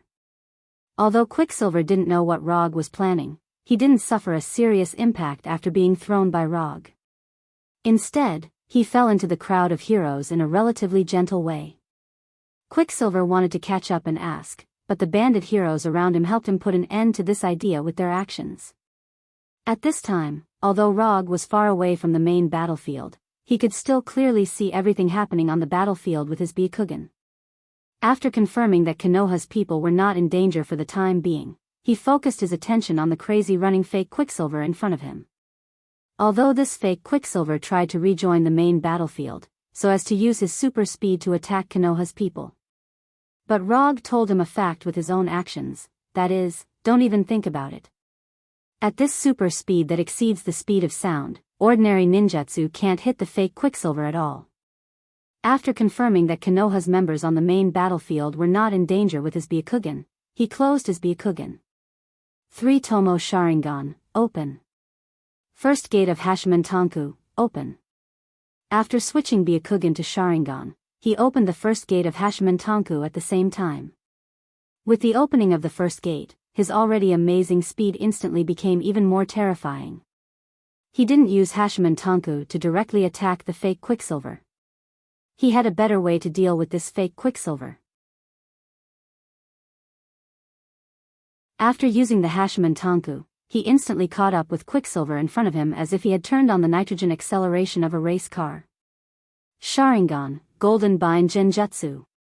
When the fake Quicksilver looked at him in shock, Rog used Sharingan Genjutsu on him. The moment he saw Rog's Sharingan, the fake Quicksilver had already realized that something was wrong. However, at this time, there was no way for him to change his fate. Under the state of extreme speed, the fake Quicksilver instantly lost control of his body, and his whole body seemed to be completely solidified. Then, his body couldn't move, under the action of inertia, like a rolling bowling ball, he hit the outer wall of a nearby building. Boom! The uncontrollable knockoff Quicksilver crashed through the outer wall of the building, and the whole person rolled into the building in an extremely embarrassing manner.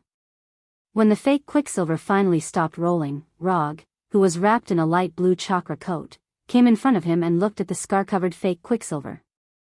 The second super scroll was in his hand. You're tuning into the Carefree Valley YouTube channel.